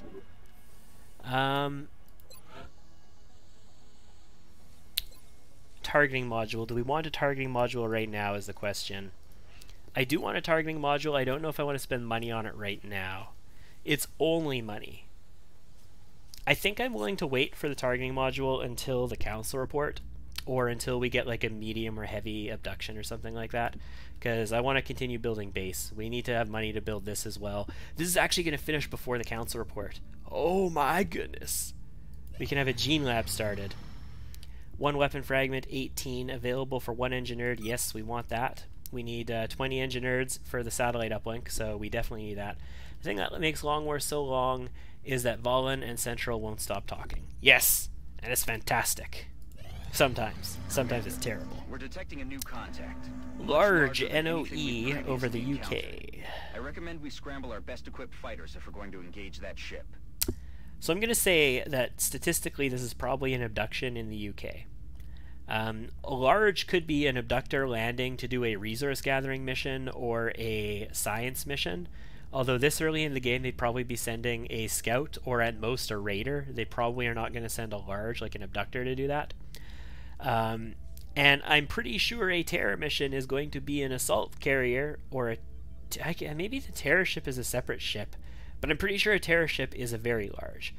So I'm 98% sure that this is an abduction. We can't intercept it one way or the other. There's no way we're shooting down a large unless it shoots itself down for us. So Abduction? We haven't scrambled up Abduction. to intercept the latest UFO contact. That's going to be a light abduction for So we're doing 114 serious bucks. That's damage. nice. It's in London. Commander, we're Guys, tracking several guys, reported abductions guys. via the hologlobe. I've got the coordinates locked Time in. for a trip to London. Alright, so we are going to bring our scout. We want to get our scout promoted as soon as we can, so let's do it. Let's bring her back. We're going to bring Michael Wright, because we want Michael Wright promoted to get an officer with ridiculous will as soon as we can. We have 2 assaults available, so let's bring one of them. Work on getting them promoted. I do have, Right. Before we go on this, let's take a quick peek at our soldiers and get our promotions set. So I wanted, I had a few 8 HP people. Yeah, 8 HP, 69, 869, moderate will, pretty good. You guys are going to be gunners. Probably both of you. Probably both of you. I suspect both of you are going to be gunners. Where's our other one? Right here, 8 HP, 68, 13 mobility. That's acceptable. Yeah, you're going to be a gunner as well. Your aim isn't through the roof, but it's also not bad. It's acceptable aim. You're also going to be a gunner. Okay, we got ourselves 2 gunners there. We have Michael Martin here, who has 68 aim, 14 mobility, 6 HP, 33 will. That is a perfectly adequate grenadier, if you ask me. So let's get ourselves a grenadier. We do need another one of them. And then down here we've got 15 mobility, 68. That's an assault or a scout. I have, what, 2 scouts? I have 2 scouts. I have 2 assaults. I'm probably going to want another scout. I basically want a scout on every single mission. I don't necessarily want an assault on every single mission. So yeah, that's going to be a scout. Welcome to the 16 Mobility Club. Awesome. Okay. Now that we know what all of our soldiers are, let's continue deploying for London. Who gets to go to London is the question. Well, I know one person who gets to go to London. That's going to be Ramek. And then at this point, I'm kind of tempted to not bring private first classes anymore because we're getting to the point where we might be able to get that lieutenant's upgrade soon. And once we get that lieutenant's upgrade, we are not going to need to bring any privates basically anymore to anything. No more grenade delivery vehicles, guys. The new grenade delivery vehicle is the engineered at that point, of which I only have 1. Did I say I could use another engineered? Apparently I only have 1. Really? Seriously? Okay. Well, we're going to bring a gunner because I want to get a gunner spec'd up to become a biotank, and there's no better place to train them up than when you have Ramek here to tank for them. And honestly, I don't feel the need to bring a private first class. I don't feel the need to do that, so we could bring a sniper. This is an abduction. Yeah, Emily. Yeah, come make stuff happen for us. Alright, so loadout is going to be alien trophy and I think a med kit for you. Yeah, we'll give you the med kit just to, you know, be able to maintain our situation. We don't have scopes yet or anything like that, so... Over here you got 45 will. Is it time for us to stop bringing alien trophies? I mean, if it is, you don't have rapid fire yet. If it is, we could bring like high cap mags and a laser sight, or we could just bring a laser sight and an alien trophy. I guess we just bring a laser sight and an alien trophy. I'm okay with the trophies. We don't need to give up on them just yet. You can bring a trophy as well. I'm perfectly fine with you being steadfast, motion tracker. You don't need your strike rifle yet. And we don't need the laser sight on you necessarily, although you're just as good as the assault for it. You're not bringing AP grenades anymore. You're going to bring us a smoke grenade, and... Should we bring a flashbang, guys? You know what? You have 55 will. Do I give you an alien trophy as well? Make you steadfast? Or do we bring a grenade on you? We'll just bring an AP grenade on you. Yeah, sure. You also probably shouldn't be wearing that beret, but I'll get around to fixing that in the future. So my new biotank gunner spec that I want to go into here is going to use rapid fire. LMGs are interesting. LMGs were obviously super overpowered in Long War 1.0. They were like one of the best weapon classes in the game, and you basically wanted to have all of your gunners be double tap LMG heat ammo gunners who just, you know, clear entire maps by themselves with no help from anybody else. LMGs in Rebalance are really shit. Like, they get the extra damage, but this -10 aim is such a huge penalty. It basically only makes them suppressors.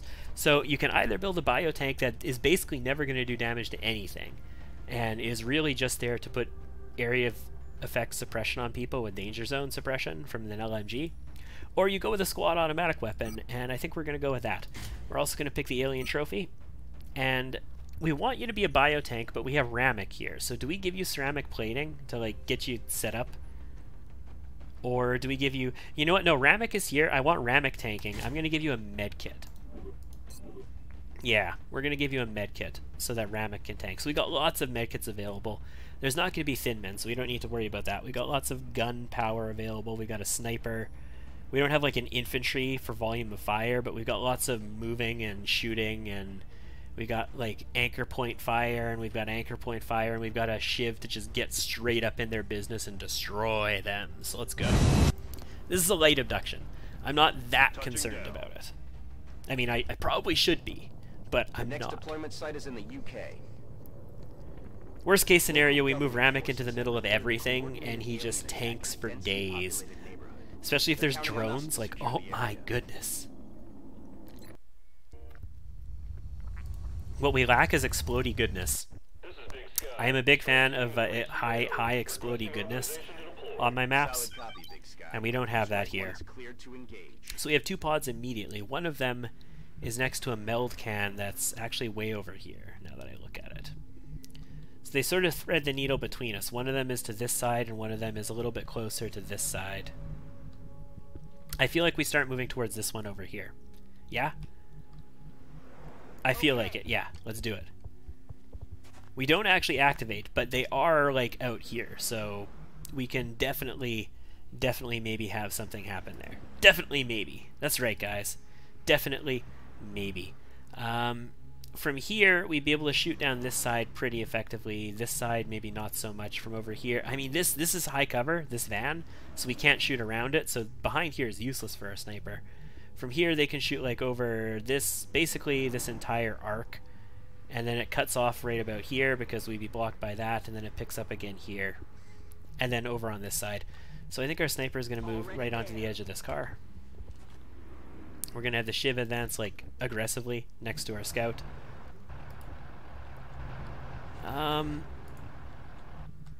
I would love to get you over there, but I guess you're going to go over here for now, so you can move up there in the future. Our assault will be in position to maybe dash in and get some sweet kills, or maybe just activate them by accident right now. That's a possibility too. Nope, apparently not. And then we're going to move here. Cool. Let's Overwatch.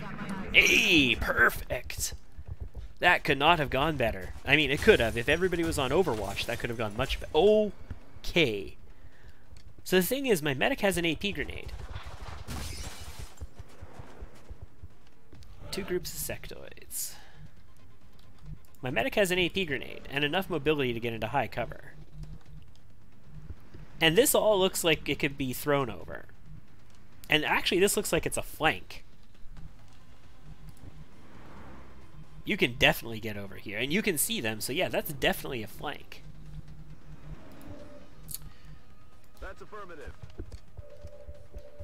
Yep. That is 100% a flank. And that is 100% an AP grenade that lands on 3 6 HP sectoids. So they've researched the first HP upgrade. 4, 5, 6, 7, 8, 9 total damage. Not bad.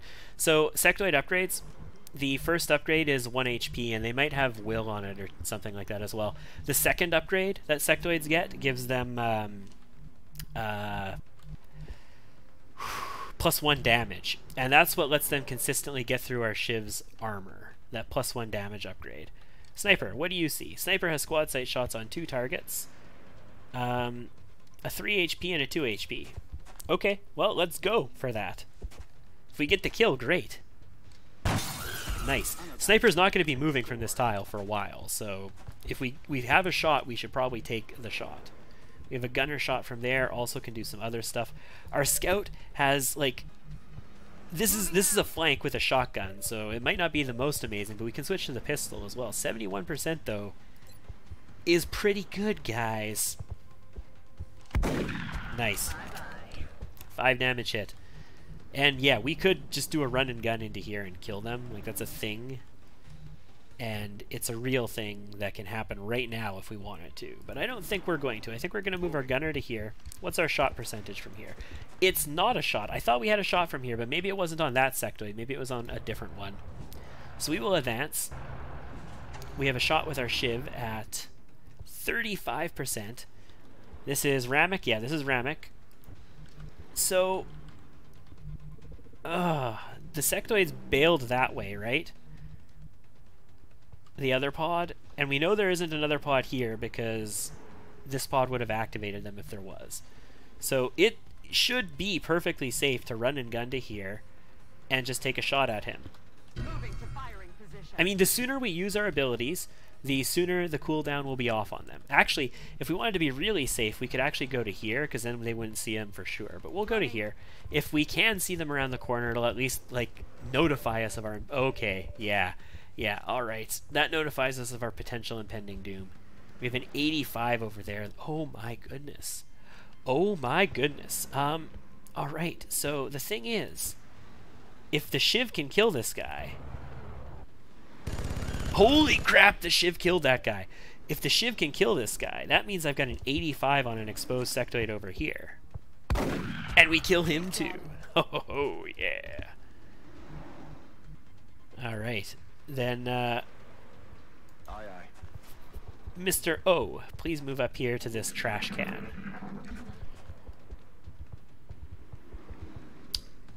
Do you know what you're doing?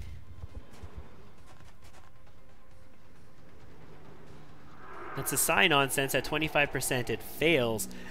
By moving there, though, you're really exposing yourself to us. Like, I'm not sure you know what you're doing. Okay, Overwatch. That's a thing. I don't have any lightning reflexes.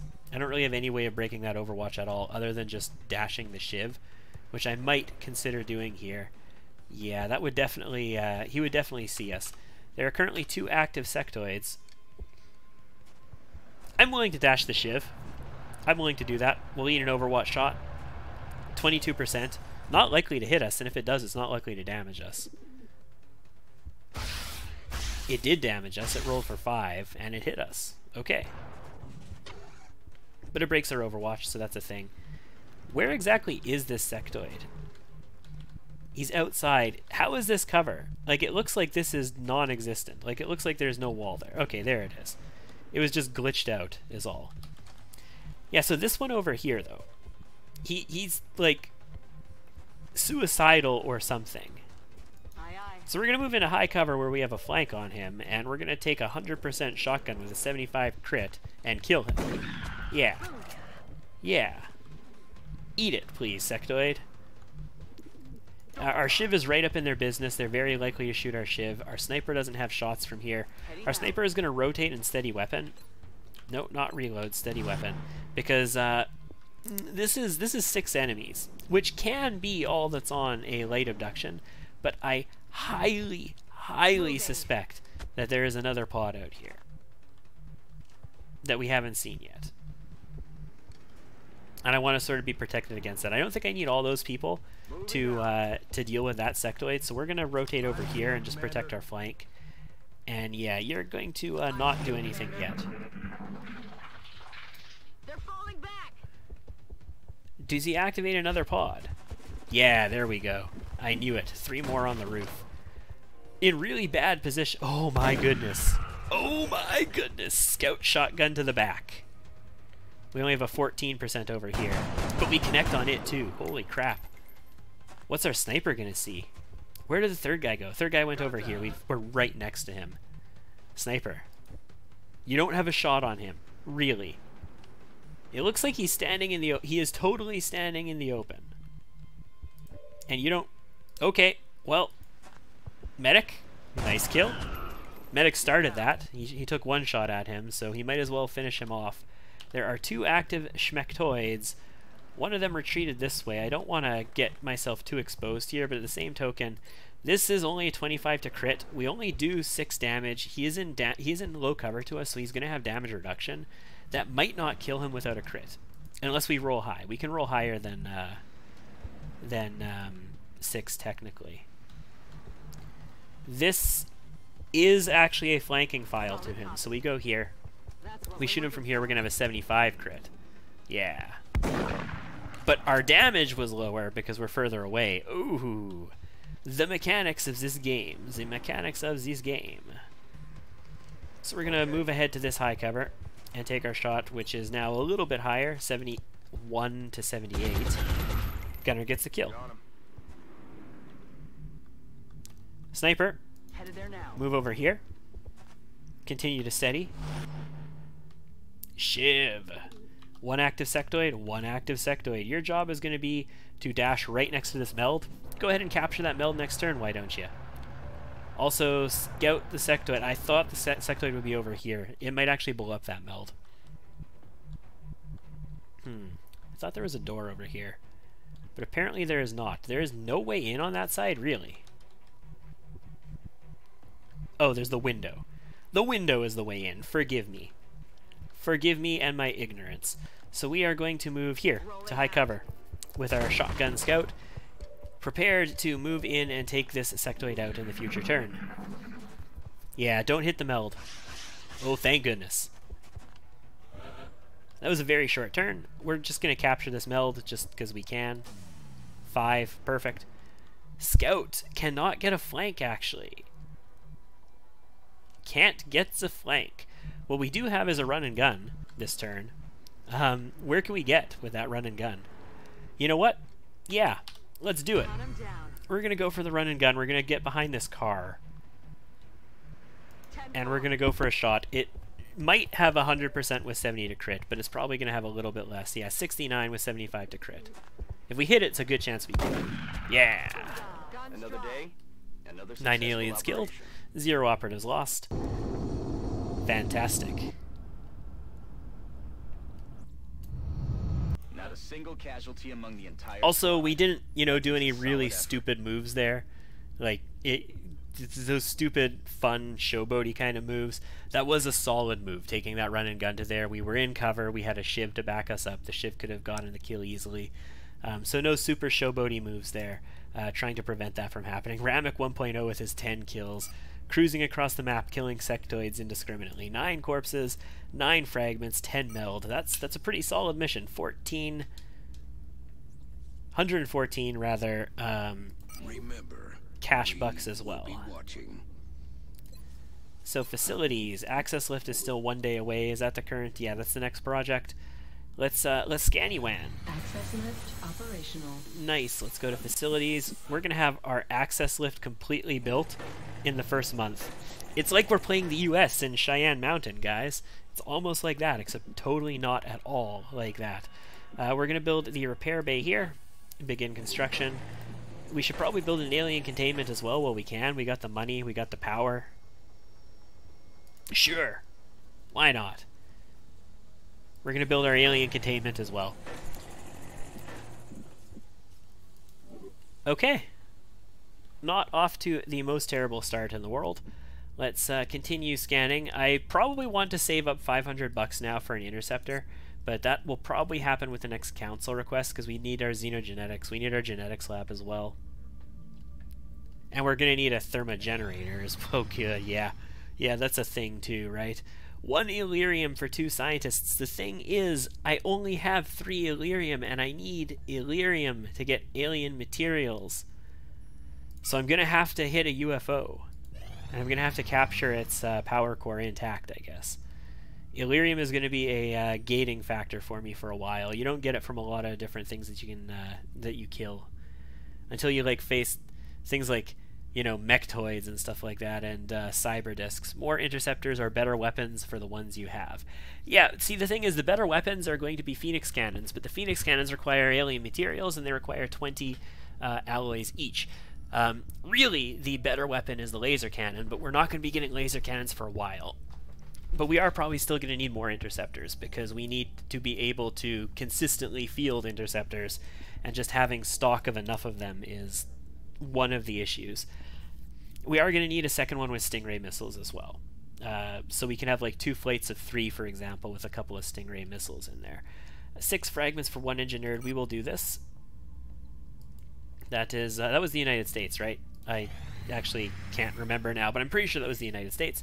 Repair bay, not done. Small scout, low over the UK. Nice, we need this. So we don't send Stingray missiles up. We could send a triple squad. It's still March though, so I don't see any reason to, especially since we're the UK. We have armored interceptors. We're going to send Wildcat and Poacher up in the lead position to shoot this guy down. Get another lieutenant. Yeah, armored interceptors, I feel totally comfortable about this first month. I'm not too worried about it.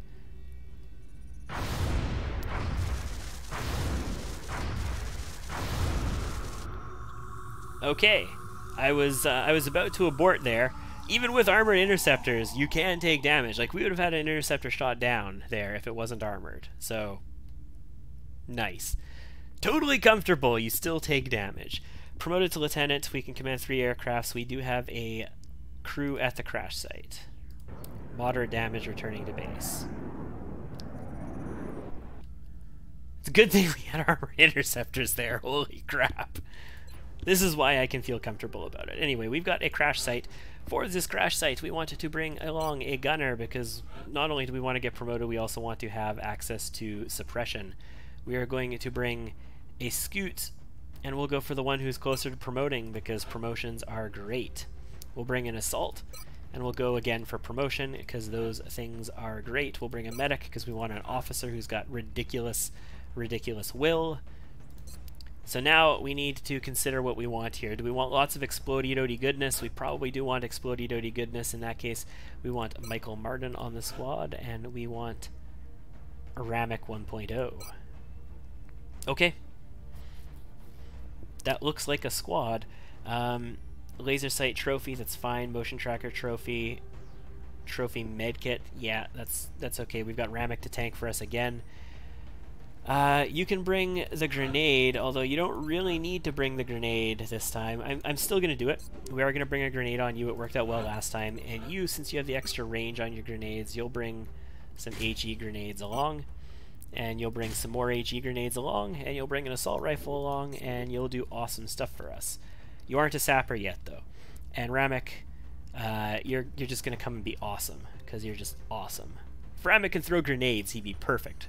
He'd be perfect right now. But guys, Ramic might be able to throw grenades before this campaign is done. After all, he is the what is it? Roaming artificial memory or consciousness 1.0. Let's get in there. We have visual on the mission site. Begin assault. The next deployment site is in the UK. That is so good to hear. The next deployment site is in the UK. It's not deep in any Nigerian interiors, it's in the UK. Like, the only country that Bradford has the most ridiculous thing for is Nigeria. Central, this is Big Sky. Strike 1 is ready to secure the craft. Copy, Big Sky. So, this is the map with the convenience store over here, and the UFO's on this side. The UFO is on the opposite side from here, from us. It's like over there. The thing is, the aliens could all be up in this convenience store, and this is like a different sector of the map. I really don't like starting here. I prefer starting over here. That way you sort of have to sweep this area as you go. And if they are there, you have the ability to deal with them. As it stands, we're going to motion tracker immediately. We're going to see nothing, and we're going to advance. And still see nothing, except technically to meld. Which one is like in this UFO? We're gonna pull this outsider before we even see anything, guys. Before we see anything else. We're gonna advance again. Okay, we see the outsider and we see another pod forward of us. I think we're gonna pull this outsider. We have a shiv, we have a suppression. We have lots of explosives to destroy him. Like, we can throw 2 grenades in 1 turn with our grenadier as long as he's in position to do it. Already there. Well, we know that there's nothing for the immediate area, so we're going to take some very bold dashes here to get into cover. And then we're going to, we're set up on the next turn. Alright, whatever this pod is it going to patrol into me? That would be fantastic. Sounds like sectoids. Does not patrol into me. Okay. How far can we throw an HE grenade? Yeah, not quite far enough. I'd like you to be a little bit closer. This is dual directional cover. Is this going to pull the outsider? It is not. That's perfect. If he comes up to defend here, we can drop 2 HE grenades on him on the turn he comes. Giggity. That's perfect. Although we might end up blowing up the metal. That's a thing that could potentially happen. I'm not saying it's going to. I'm just saying it's possible.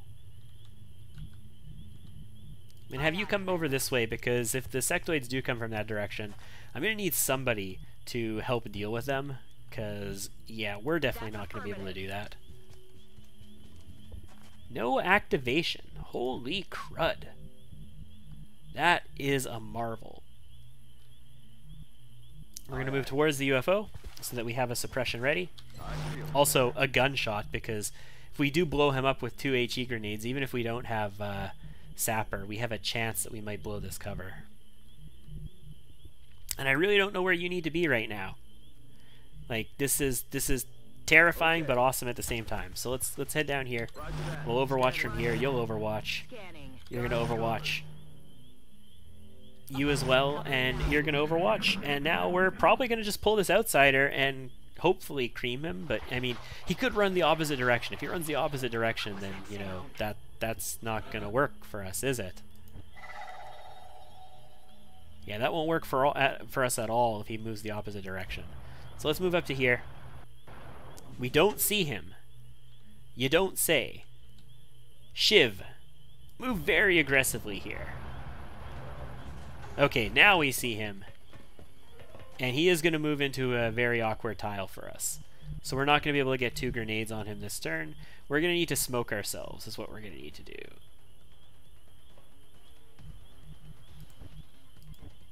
Yeah, we're going to need smoke to keep our people safe. If we could blow up his cover...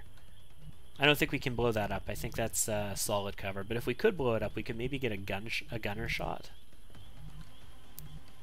We can get an exposed shot from here. If we had the marksman rifle, that'd be amazing.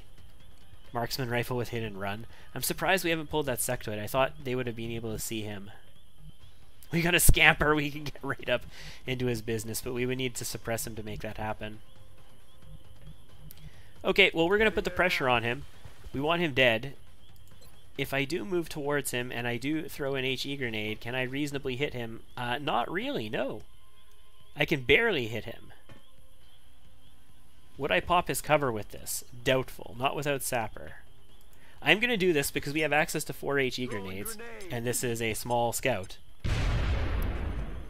We, in fact, do not blow up his cover. We do 1 damage to him, so he's just going to heal that back. That was a useless grenade. It was pointless. It did nothing for us. But we can suppress him. And we probably will. It's going to use a lot of our ammo, but stopping him from doing stuff is pretty important.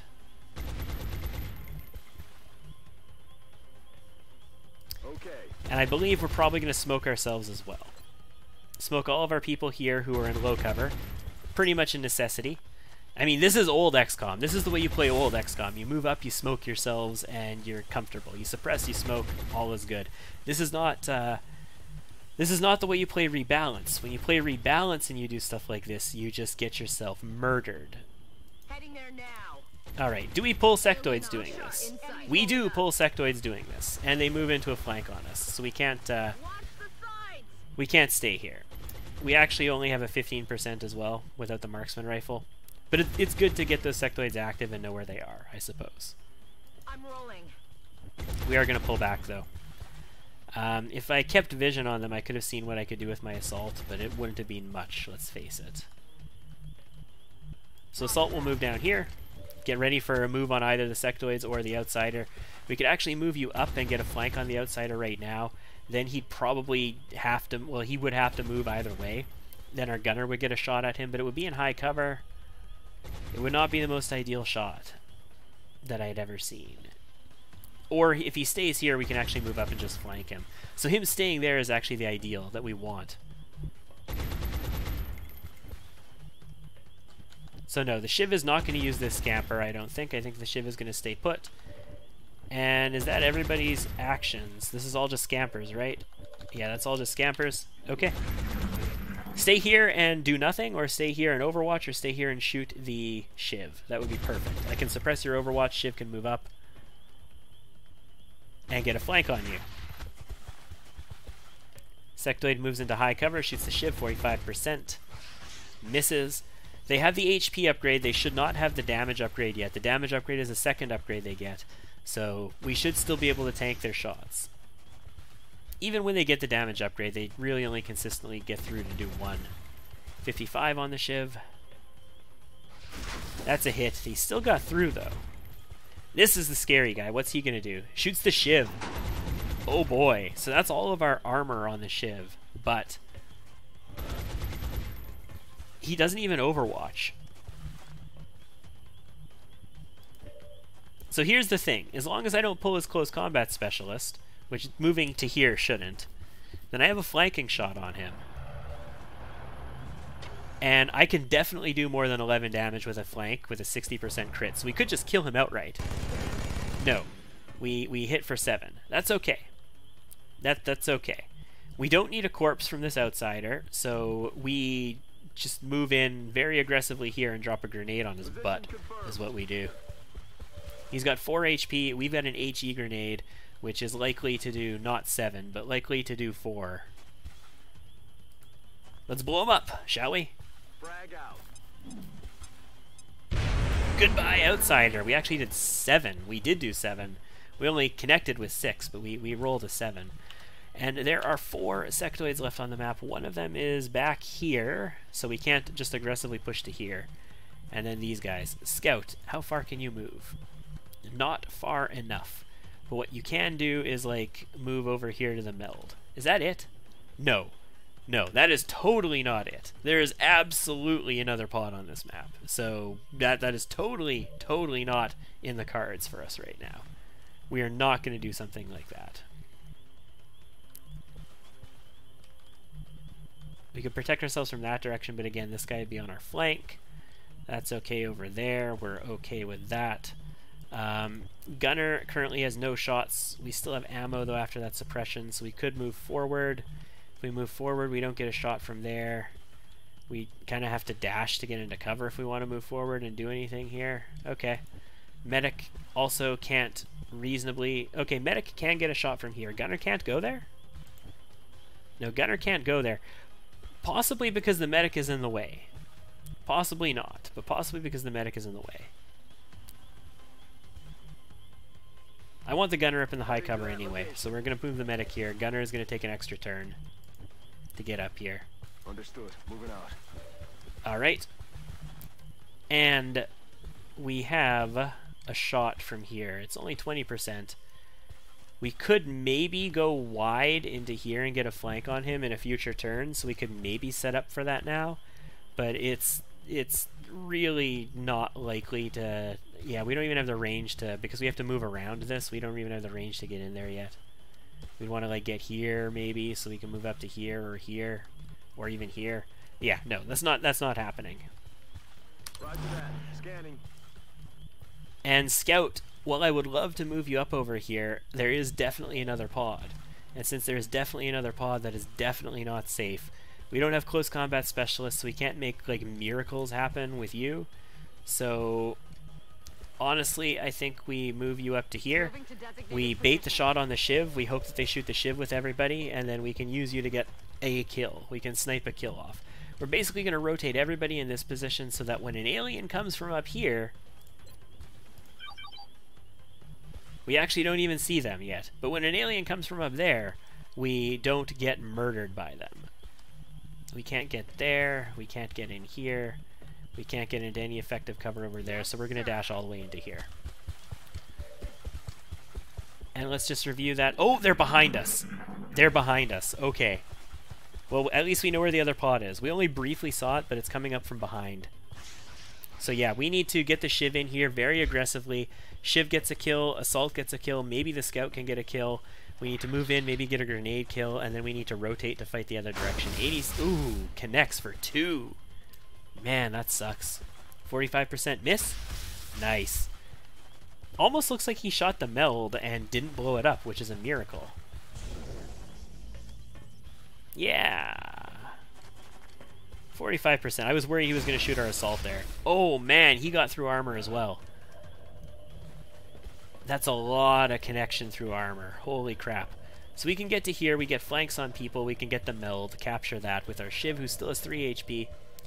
You can get kills here, potentially. What can you get to? Reasonably, nothing. You could get up to here. What's your shot? From here, 59. So they'll have a similar shot, probably a little bit better. So we can maybe get that, although the Shiv can get that pretty easily. Scout's not going to get a kill by the sounds of it. Grenadier. Where do you need to be? You can't go anywhere that's, you know, remotely useful to me right now. We could blow that. If we blow that, our gunner can pretty easily wipe the floor with him. He'd, although we might not actually blow it up, we are not a sapper. We might not be able to blow that cover up. But yeah, the enemies are behind us over this direction, so we need to be cautious. We haven't actually captured that meld yet, and it's expiring. Okay, well, you're not going to get a kill this turn, so sure, go capture the meld. Prevent it from expiring. Alright, well, we have 2 HE grenades, and if I stay put, I can throw 2 grenades, so let's go blow this guy's cover up, and if we don't blow the guy's cover up, maybe we just grenade him again. Or we just kill him with 1 grenade, and we don't even need another one. That's a possibility too. Like that's not out of the cards either. We can move up to here. We do get a shot from there. We still have an action on our Grenadier as a result of all that. Shiv can probably kill one of these guys. Can definitely move up and get the meld. Probably kill this guy here. 81%. We might miss and blow up the meld. Nope. Awesome. So we have 2 sectoids over here. One of them is nice and easy for us to kill. Either of them, basically, with our assault. It all depends which one we want to deal with and which one we don't want to. We can move here into high cover. We can suppress this guy. We can come kill this guy. That's a thing we can do. Like, the cover is all directional this way. See? Like, it's not... It's on the barriers. It's not a solid block like these things are. So that kind of cover is so freaking annoying. We don't have smoke anymore. So that's probably the safer way of doing this. Also get the guy who's more likely to murderize our Shiv completely. Moves us further away from the other side where we know the other enemies are coming from, but also it gives us a turn to recover our run and gun. So yeah, we'll do this. We'll come in, we'll plug this guy. We'll maybe suppress this other guy. I haven't decided yet. Wow. Okay. No, we won't kill that guy. Got it. That kind of defied calculations. There we go. Suppressing him might have been the smarter move, but we are going to go for that. And now we don't have a suppression for this guy. On the bright side, our Shiv has 3 HP, and he's very unlikely to be able to break 3 HP through our damage reduction. So that's a thing. We are going to move our medic into a dual directional cover this way, because we know they're coming from that direction. We want somebody to screen for us. And our Scoot needs to move and be in cover. So that'll be over here. We have effective high cover from that position, so I'm perfectly fine with that. And we have a grenade available. I'm going to move here. If they do come from this direction, I want to be able to just drop a grenade on them. Nice! Hi, guys. Hi. 49%. That's our medic, right? Yep. Mr. Right. That could have gone much better. That was not right at all. This guy, okay, he does shoot the Shiv. Doesn't even hit. Perfect.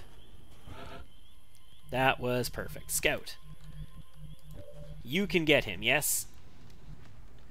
Unless, you know, you have the same issue that our assault just had, yes, you can get him. You have a flank. You're very close to him. You have 6 damage as your regular roll. Yeah, okay, you got the kill. Good. Where our assault fails, our scout comes through. Speaking of our assault. we need to start getting into this neighborhood. And that's probably just going to be a dash straight through the UFO because you're really far away from that neighborhood.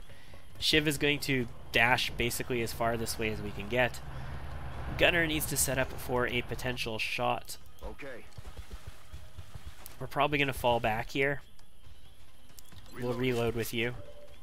We're probably going to fall back here. We've only got a 20% on this guy. We don't have a flank available to us. We don't have a smoke grenade.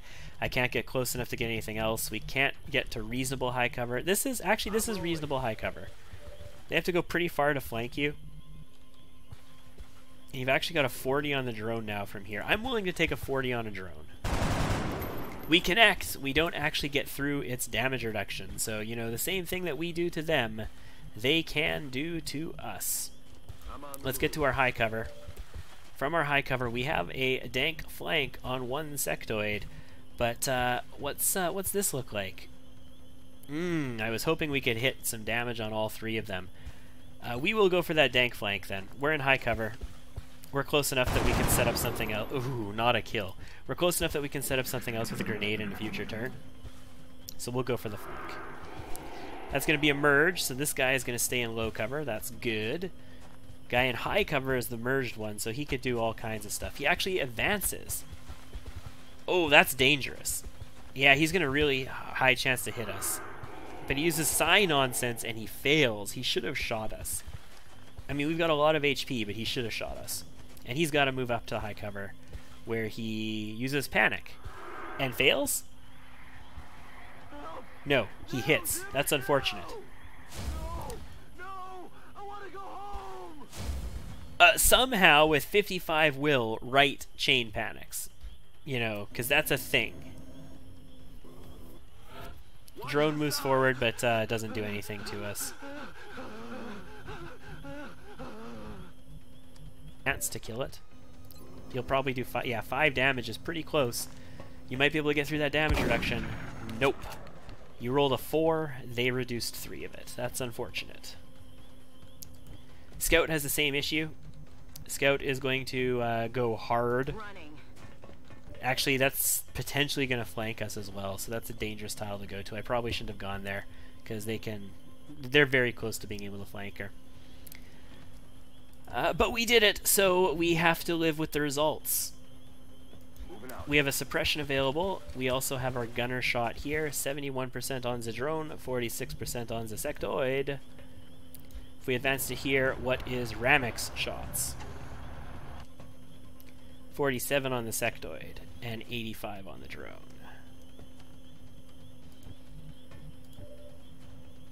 Alright, well, Ramek, let's go for the drone kill. Nope! Okay! So that happened. Alright, well then, you go for the drone kill. No, this is why I had Ramek do it, because the saw might not have rolled enough to actually break through. 57 on the Shiv, good. They're shooting the Shiv, even though we've got people who they basically have like 70s or 80s to hit. Overwatch also shoots the Shiv. And misses. Okay, so even though our Shiv is damaged, Ramek is damaged here. I think we're going to move and pull the Overwatch. It's 31% to hit, so it's a very good chance he just won't hit. Yep, misses, good. Ramek will just move up and reload. We wanted to pull that Overwatch because we have a scout ready to kill this guy. We have an assault who's ready to kill the guy in the back with a run and gun. We have a scout who is ready to kill this guy. Although remember, our shotguns might not do enough damage to kill them, so we have to be able to deal with that. And then we have multiple people who can get dank flanks on this guy. So I'm okay with that. Medic, move to here, get yourself a flank. 97%, 60% to crit. Bring him down? Not quite, you did 5. That would have been enough to bring him down like a mission or 2 ago. Unfortunately, they now have the HP upgrades. That is no longer enough to bring them down. Let's move you up to here. You can finish the job. 100%, 60 to crit. He has 1 HP.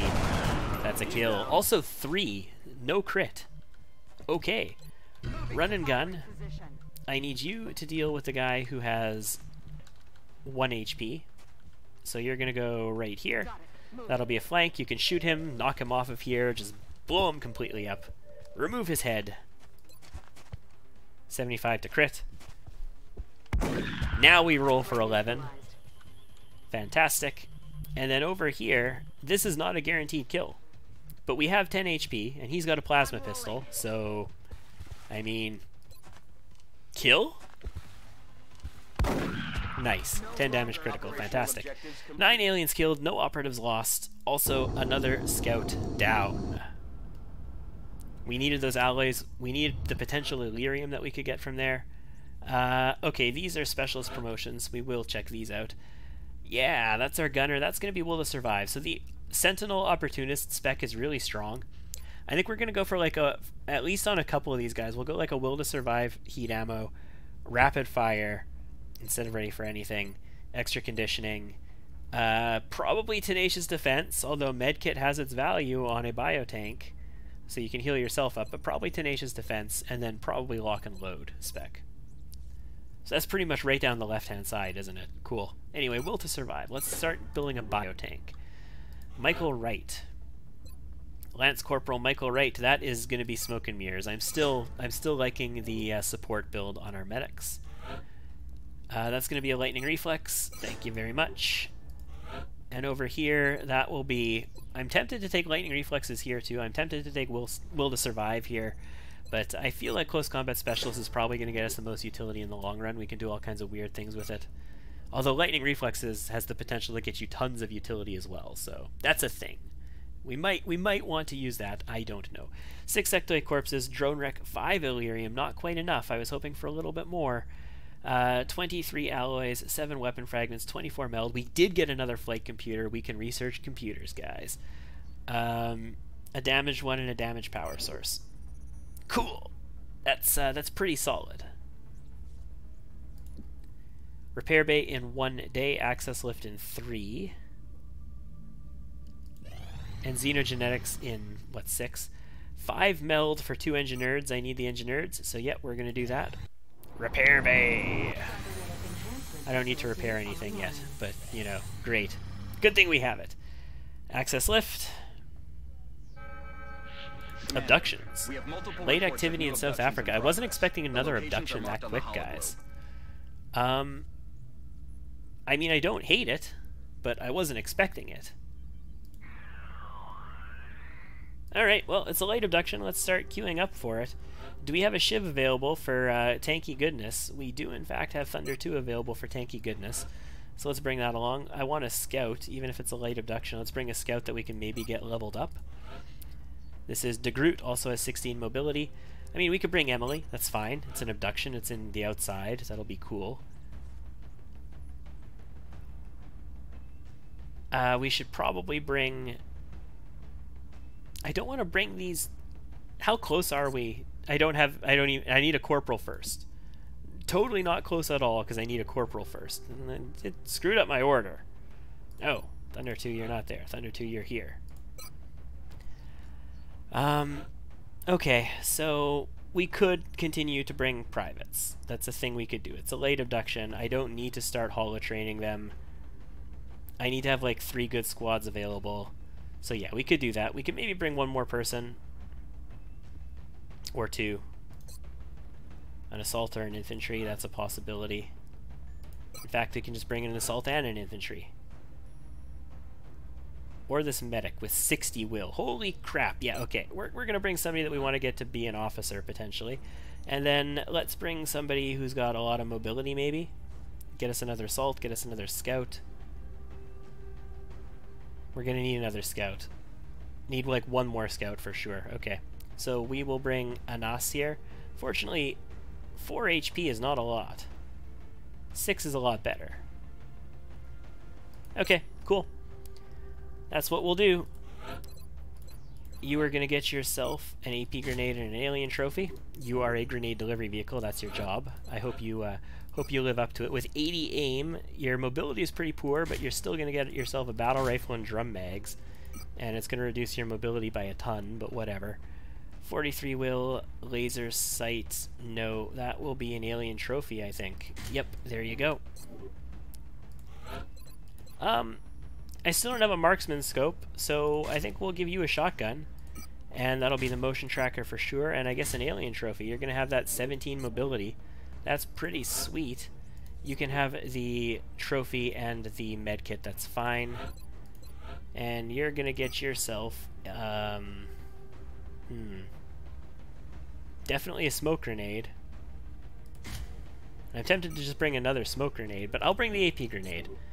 Yeah, we'll bring your utility with a bit of explosive as well, and Thunder 2 is gonna come there. Yeah, that'll be fine. We have just a teensy bit of little grenade, explosive, delivery goodness, and shotgun, sniper rifle, battle rifle. Nice. Between the battle rifle and the sniper rifle and the shiv, we should be able to take out drones if we run into drones. So we should be okay. South Africa for this one, and we need to get down there fast. Current updates from the ground indicate the aliens are moving within the city limits. We should get down there and secure the area as quickly as we can. Alright. So it is a light abduction, it's not that crazy. We're in one of the bad starts on this map. I prefer starting near the parking lot. Gives you a lot of places that you can move around and do stuff. Motion tracker immediately. Motion tracker immediately spots an enemy up this direction near a meld can. I can't quite see the meld can, but there is something up over there. Okay, good to know. We're going to move forward. We're going to open this door, because we can't do much else. We're going to move into this facility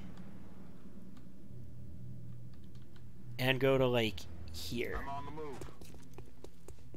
We see no other pods. We do see another meld can, though, and they're basically straight up in front of us. So we're going to start heading towards this pod. Unfortunately, our sniper is not going to be very useful in this situation. Yeah, this is not the ideal map for our sniper. Oh well. I mean, you take what you get and you make it work, right? We're gonna have everybody move into the open basically, unless they can get to cover. And we're gonna have the shiv advance to right here, and we'll set up on this door, and then we'll just kind of, you know, Kool-Aid man the door, and we'll be like, "Hi guys, it's me," and hopefully destroy some aliens. Just flood through. Where exactly is that meld container? Stepping off. Unknown at the moment. Okay. It's fine. Let's get the shiv up here. De Groot. I could send you for dank flanks and all that nonsense, but I mean, that seems like it would potentially lead us to problems as well. Sniper, where can you reasonably maybe have a chance to shoot something? Maybe here. I doubt it, but maybe. Infantry is going to go here, and medic is going to set up to just sort of, you know, flood through the opening when the time comes. Okay, so we're going to bust this door open, and we're going to head out on this next turn. I can hear him. I can hear sectoids. They're right outside.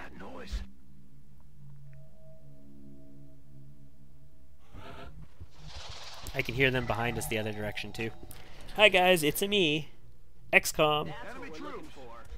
Yes, we get 3 sectoids, also a can of meld, and they did not go into great grenade positions, so yeah. We're going to get the shiv in there very aggressively. Very aggressive posture on our shiv. We're going to have some good shots on them, 68, 61, and 36. Not as good as they could be. Can you get into position to flank? I think you can. Yeah, rookie can get into position to flank. Can medic? No. Infantry can just as easily shoot from here twice, potentially, at like 30-somethings. Also can't get there anyway. Scout can. Scout can actually get all the way up here to flank this guy too, though. That's intriguing. It's a dangerous flank, but I'm tempted to do it. Sniper has a shot at 32%. Well, you know what? The sniper's not going to move, so if we hit a 32 and get a kill, that's great. Unfortunately, we didn't. No way that just happened. No, it very much just happened. Yeah, so we're going to go here. We're going to go for the shot on this guy. 79%, 60 to crit. Hit and kill, please. We got the crit. Unfortunately, it wasn't enough to get the kill. We've got a 61 on the guy over here. We go for the 61. If that kills, that's perfect. That misses. Okay, that's not perfect. So the super sweet setup that I had, where I was going to, you know, kill all 3 of these guys right now, is not going to happen this turn, guys. Sorry. But we can still make some good stuff happen. We've got some AP grenade goodness. We have shots on the guy over here. Very good chance of killing him still. Very nice. And we have a 35 over here. If we hit, we can potentially kill him too. Nope. Okay. That's cool. So here's the thing. If we can grenade him and we can kill him... Yes, Commander. Oh, I should have moved out to here. Oh well. We can still throw it from here. If we can hit him for 6 and get the kill, then I can maybe kill this other guy too. Nope! Okay. Well, that never happened.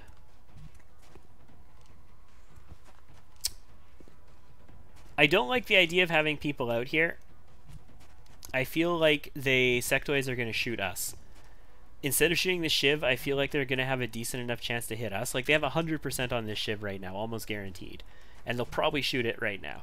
But if we move out here, I feel like they're going to want to shoot us instead. But I also feel like I want to do it anyway. So we're going to do it anyway. We're going to have a 98% to hit this guy. It's 5 damage. We could roll a 6, but he's in high cover, so he's going to have damage reduction. So this is not going to kill him unless it crits. And it does not. We rolled a 4. That's okay. He's at 3 HP. If they shoot the Shiv, they back off and shoot the Shiv. That's perfect. That's what the Shiv is here for. It's here to eat the damage. Wow, they are shooting the Shiv, even through all of that. And it eats the damage. Perfect. And this guy also shoots the Shiv. Also eats the damage. Well, sectoids, thank you very much for basically committing suicide, because I couldn't have done it without you. 32% on the sniper. Let's go for the kill. Oh, that's a kill. 32%. He's down. Nice. And I think we're going to follow up with the scout, most likely. Yeah, I see no reason that we don't follow up with the scout. Goodbye, Mr. Sectoid. Alright, that's the first 3 aliens sorted. We can get the meld this turn, so let's just take care of that. And now we're on the side of the map that I preferred. 12 meld. Are you kidding me? We were just getting 5 meld in the UFO, like, a few days earlier. And now it's 12 meld? Like, how do the aliens get the resources to do that? They should not have those kinds of resources. Let's reload, and we're going to move out over this direction. Also, we could send somebody on the inside here, potentially, too. I mean, we could also not, but we'll stay in here for now because our sniper is still in here. Let's move up and reload. And our sniper should reload and probably reposition out here. Do we get directional sound cues? Am I going to get a visual cue from them? I am not. I just hear them. Okay, that's fine. I am going to be really... Oh, there's meld over there. What are the odds that they're out there? I don't have a way to easily get through there. That sucks. Okay. Motion tracker, please. No, they are both on this side. Okay, that's fine. This is going to activate, which I'm fine with. It didn't activate. It did not activate. I am thoroughly amazed that that didn't activate. Sniper, I need you to be somewhere where we're going to get shots with you, and that's going to be out here. Infantry, move ahead to a position where you can overwatch from, I guess, because you're not going to be doing much else right now. Grenade delivery vehicle, get to a tile where you can move to a position where you can deliver a grenade to. And our medic could maybe set up for a dank flank. I mean, if they like take cover over here, our medic might be able to move in, like get to this tile and get some sweet flanky goodness off. We're gonna reload, even though overwatching is probably better there. And we will move up and reload here. So both pods are basically right next to each other. We're probably gonna activate them together. We can move up to this truck next turn. We don't have to do it this turn. Hey, you hear anything? Okay, we activate. Being up at that truck this turn would have been better then. Oh well. 48%. That's a miss. And since they see our medic, they're not going to put themselves in a position where the medic is going to flank them. 46 from the infantry. Nice. That's a hit and a kill. I guess the Overwatch was better after all this turn. Never mind. Never mind what I say. The Overwatch was the better play that turn. Yeah, so move right here, please. You don't see the guy who's right around this corner. Okay, fine. Well, Shiv, your job is going to be to move right here then. See everybody that you can. Expose this guy. Scout is not reasonably going to be able to do anything right now, yeah? What, he is definitely flankable. But I'd have to get into a tile where I can see him. Can I see him from here? I don't believe so. No. This is still high cover. And it gives us better vision on what's in here. Okay, so he's behind this cover. That would have been flankable. Unfortunate. Sniper doesn't have anything, really. Ugh. It's because this high cover is in the way. Okay, get to a tile where we've got squad sight at least. Yes, Commander. Let's move up into high cover here. What do you have with your grenades from here? Probably not good. This is a turn of setup. This is not a turn of killing. Nothing really good there. There is technically a tile where you can hit this guy, but it's going to be a really low damage roll, like 2 maybe, at best. So you're not going to take that. Our scout needs to move up, but also needs to not die to this sectoid, and this sectoid can just move and, you know, flank him and kill him. So, and we move here, we also don't want to die to these guys, although our medic is sort of covering us there a little bit.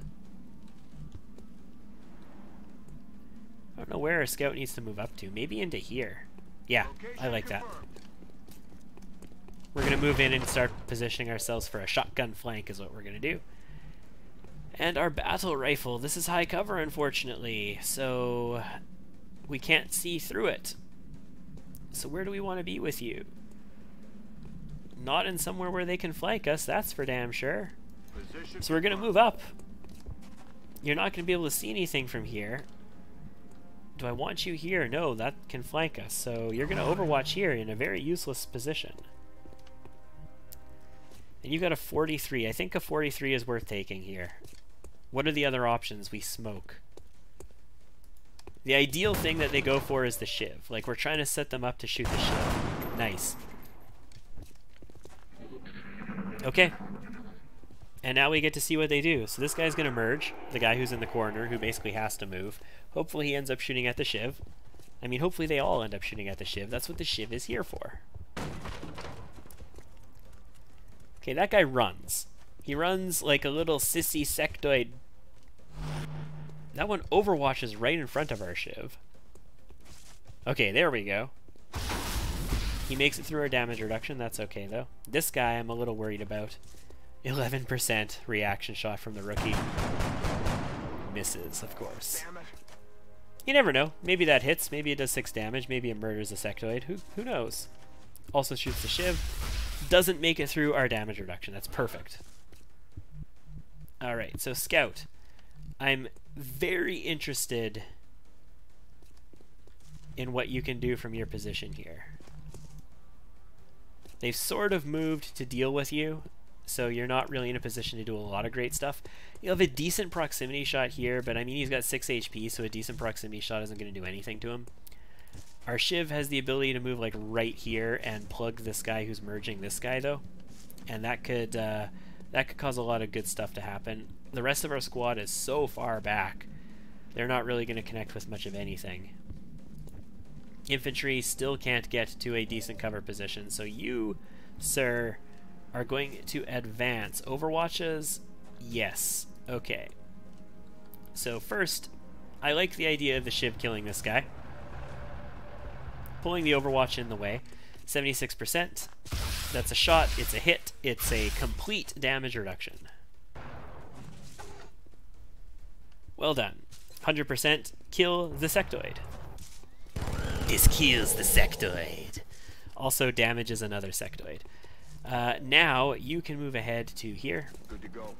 You're going to have a grenade available. What can you do with that grenade now? If this was an HE grenade, we can make all kinds of good stuff happen. As it stands, we can hit 2 sectoids with it. Maybe kill one of them. This could be a really bad grenade. This could be a total waste. It could do like 1 damage to both of them, but if it kills this one, great. Nice. Kills that one, does 1 damage to the other. That's perfect. I mean, it could have potentially killed both of them, I suppose, but was that ever going to happen in reality? No. So why bother talking about it? Let's go to dual directional cover. Let's check what our proximity is. It's 100%. We have to roll big to kill him, though. And we did not roll big. Well, we sort of did. We rolled a 5, which is big for that situation. And our sniper still has no shots, guys. Still has no shots. We'll move ahead, and we get 1 shot. It is a 50%, which is solid. Yeah, that's a battle rifle 50% to the skull of a sectoid. I like it. 39 right now. We could actually get a little bit of proximity here. What do we get from this? 60. That is pretty damn good. Awesome. We also crit as well. Now remember, there's one sectoid that ran out the back door. We have to be concerned about that sectoid. Where is he? That's the last one that's left that I have vision of, or that I have knowledge of. Because he might like play Ring Around the Rosie with us for a while, we're going to grab this meld right now. And we're going to start the shiv heading towards the door. That's a lot of meld on this mission. And our scout is going to start moving in as well. Hey, we see him. We only have a 10% from here, though. He's in high cover relative to us. So that's not going to happen. So medic's going to reload. Scout is probably going to move in. Or maybe not. Maybe we don't move in with the scout, because he could just come at us, and if he came at us, we would be in sort of a bad situation, right? The shiv is there. We're going to have the scout move in. That is such a bad play, but we're going to do it anyway. Yeah, Emily, move up. You really didn't do much. I guess technically you did kill a sectoid. You killed 1 this mission. It was a low percentage shot, and you got the kill, so that's something. You did something. Good job, Emily. Alright. And rookie... Yeah, you know what? Move over to here. No overwatches. We know he's on the other side of this door. We're going to move the shiv through and Kool-Aid Man this door next turn, and then we're going to, depending on what we see, move the scout. Okay. Okay, he moves right over here. That's great. Shiv. Move out here. Not an... Oh, wow. He actually got really far. How do you get so far? Solid copy. This is going to be 100% with a shotgun. He's only got 3 HP, so I'm comfortable doing this, because 3 HP is easy enough to do. The death cry of the sectoid. 9 aliens killed, 0 operatives lost. Fantastic. Alright. So, I don't think you were going to be a support. I don't know what you are going to be, but we'll hold on that promotion for the moment. 8 sectoids, 8 weapon fragments, 36 meld though, guys. Holy crap. 96 cash bucks, panic is decreased. That is just fantastic. That private first class was 67 aim, 15 mobility. That is going to be a scoot, I think. And that'll wrap up our scoots. We need a scoot for all of our squads, so that'll wrap it up. We have enough scouts now. Okay. We need to get ourselves a corporal is what we need, so we need to keep those lance corporals getting out there. Access lift? Holy crap. This is so different than the previous campaign so far. Like, this is so different. Insufficient funds, eh? Insufficient funds, eh? So it's 250 extra. Is it 300 or is it 250 for that? I don't remember what it is. I don't want to start selling meld right now because I'm actually planning on using meld this time, so yeah, we're just going to wait. We're going to wait to excavate that and build power in it. Xenogenetics. Okay, 7 sectoid corpses. I have 36 available for 1 scientist. Well, I need them scientists, but I also don't want to give up corpses. Although, no, we still need xenoneurology. That needs like, what, 20 corpses or something like that? Small scout low over the UK again. Ooh. So, here's the thing. I have stingrays available, so we're gonna blow this guy out of the sky completely. Like, our stingrays are gonna so overkill this UFO, I doubt there's gonna be a crash site. But we are 100% going to go for the intercept on this. I hope that... Well, with 2 guys, there's no point going in the mid position, because 50% chance that they hit the guy in the lead position if they hit us, and then the other 50% chance gets split amongst the other people. So if they're in the mid position... if there's only two, it doesn't matter, right? So we go in the lead position. It's going to be, you know, the 50-50 chance between them. Although there's still going to be somebody in the actual lead position, like whoever the main craft is.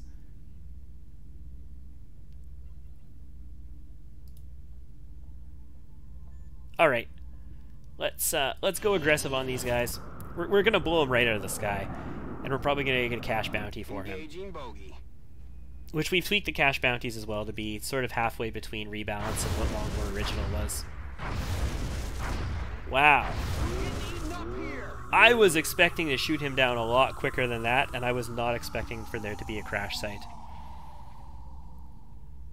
Okay, well, Pappy here was severely damaged, and Rocket was not damaged at all. So that means I have avalanche missiles available, right?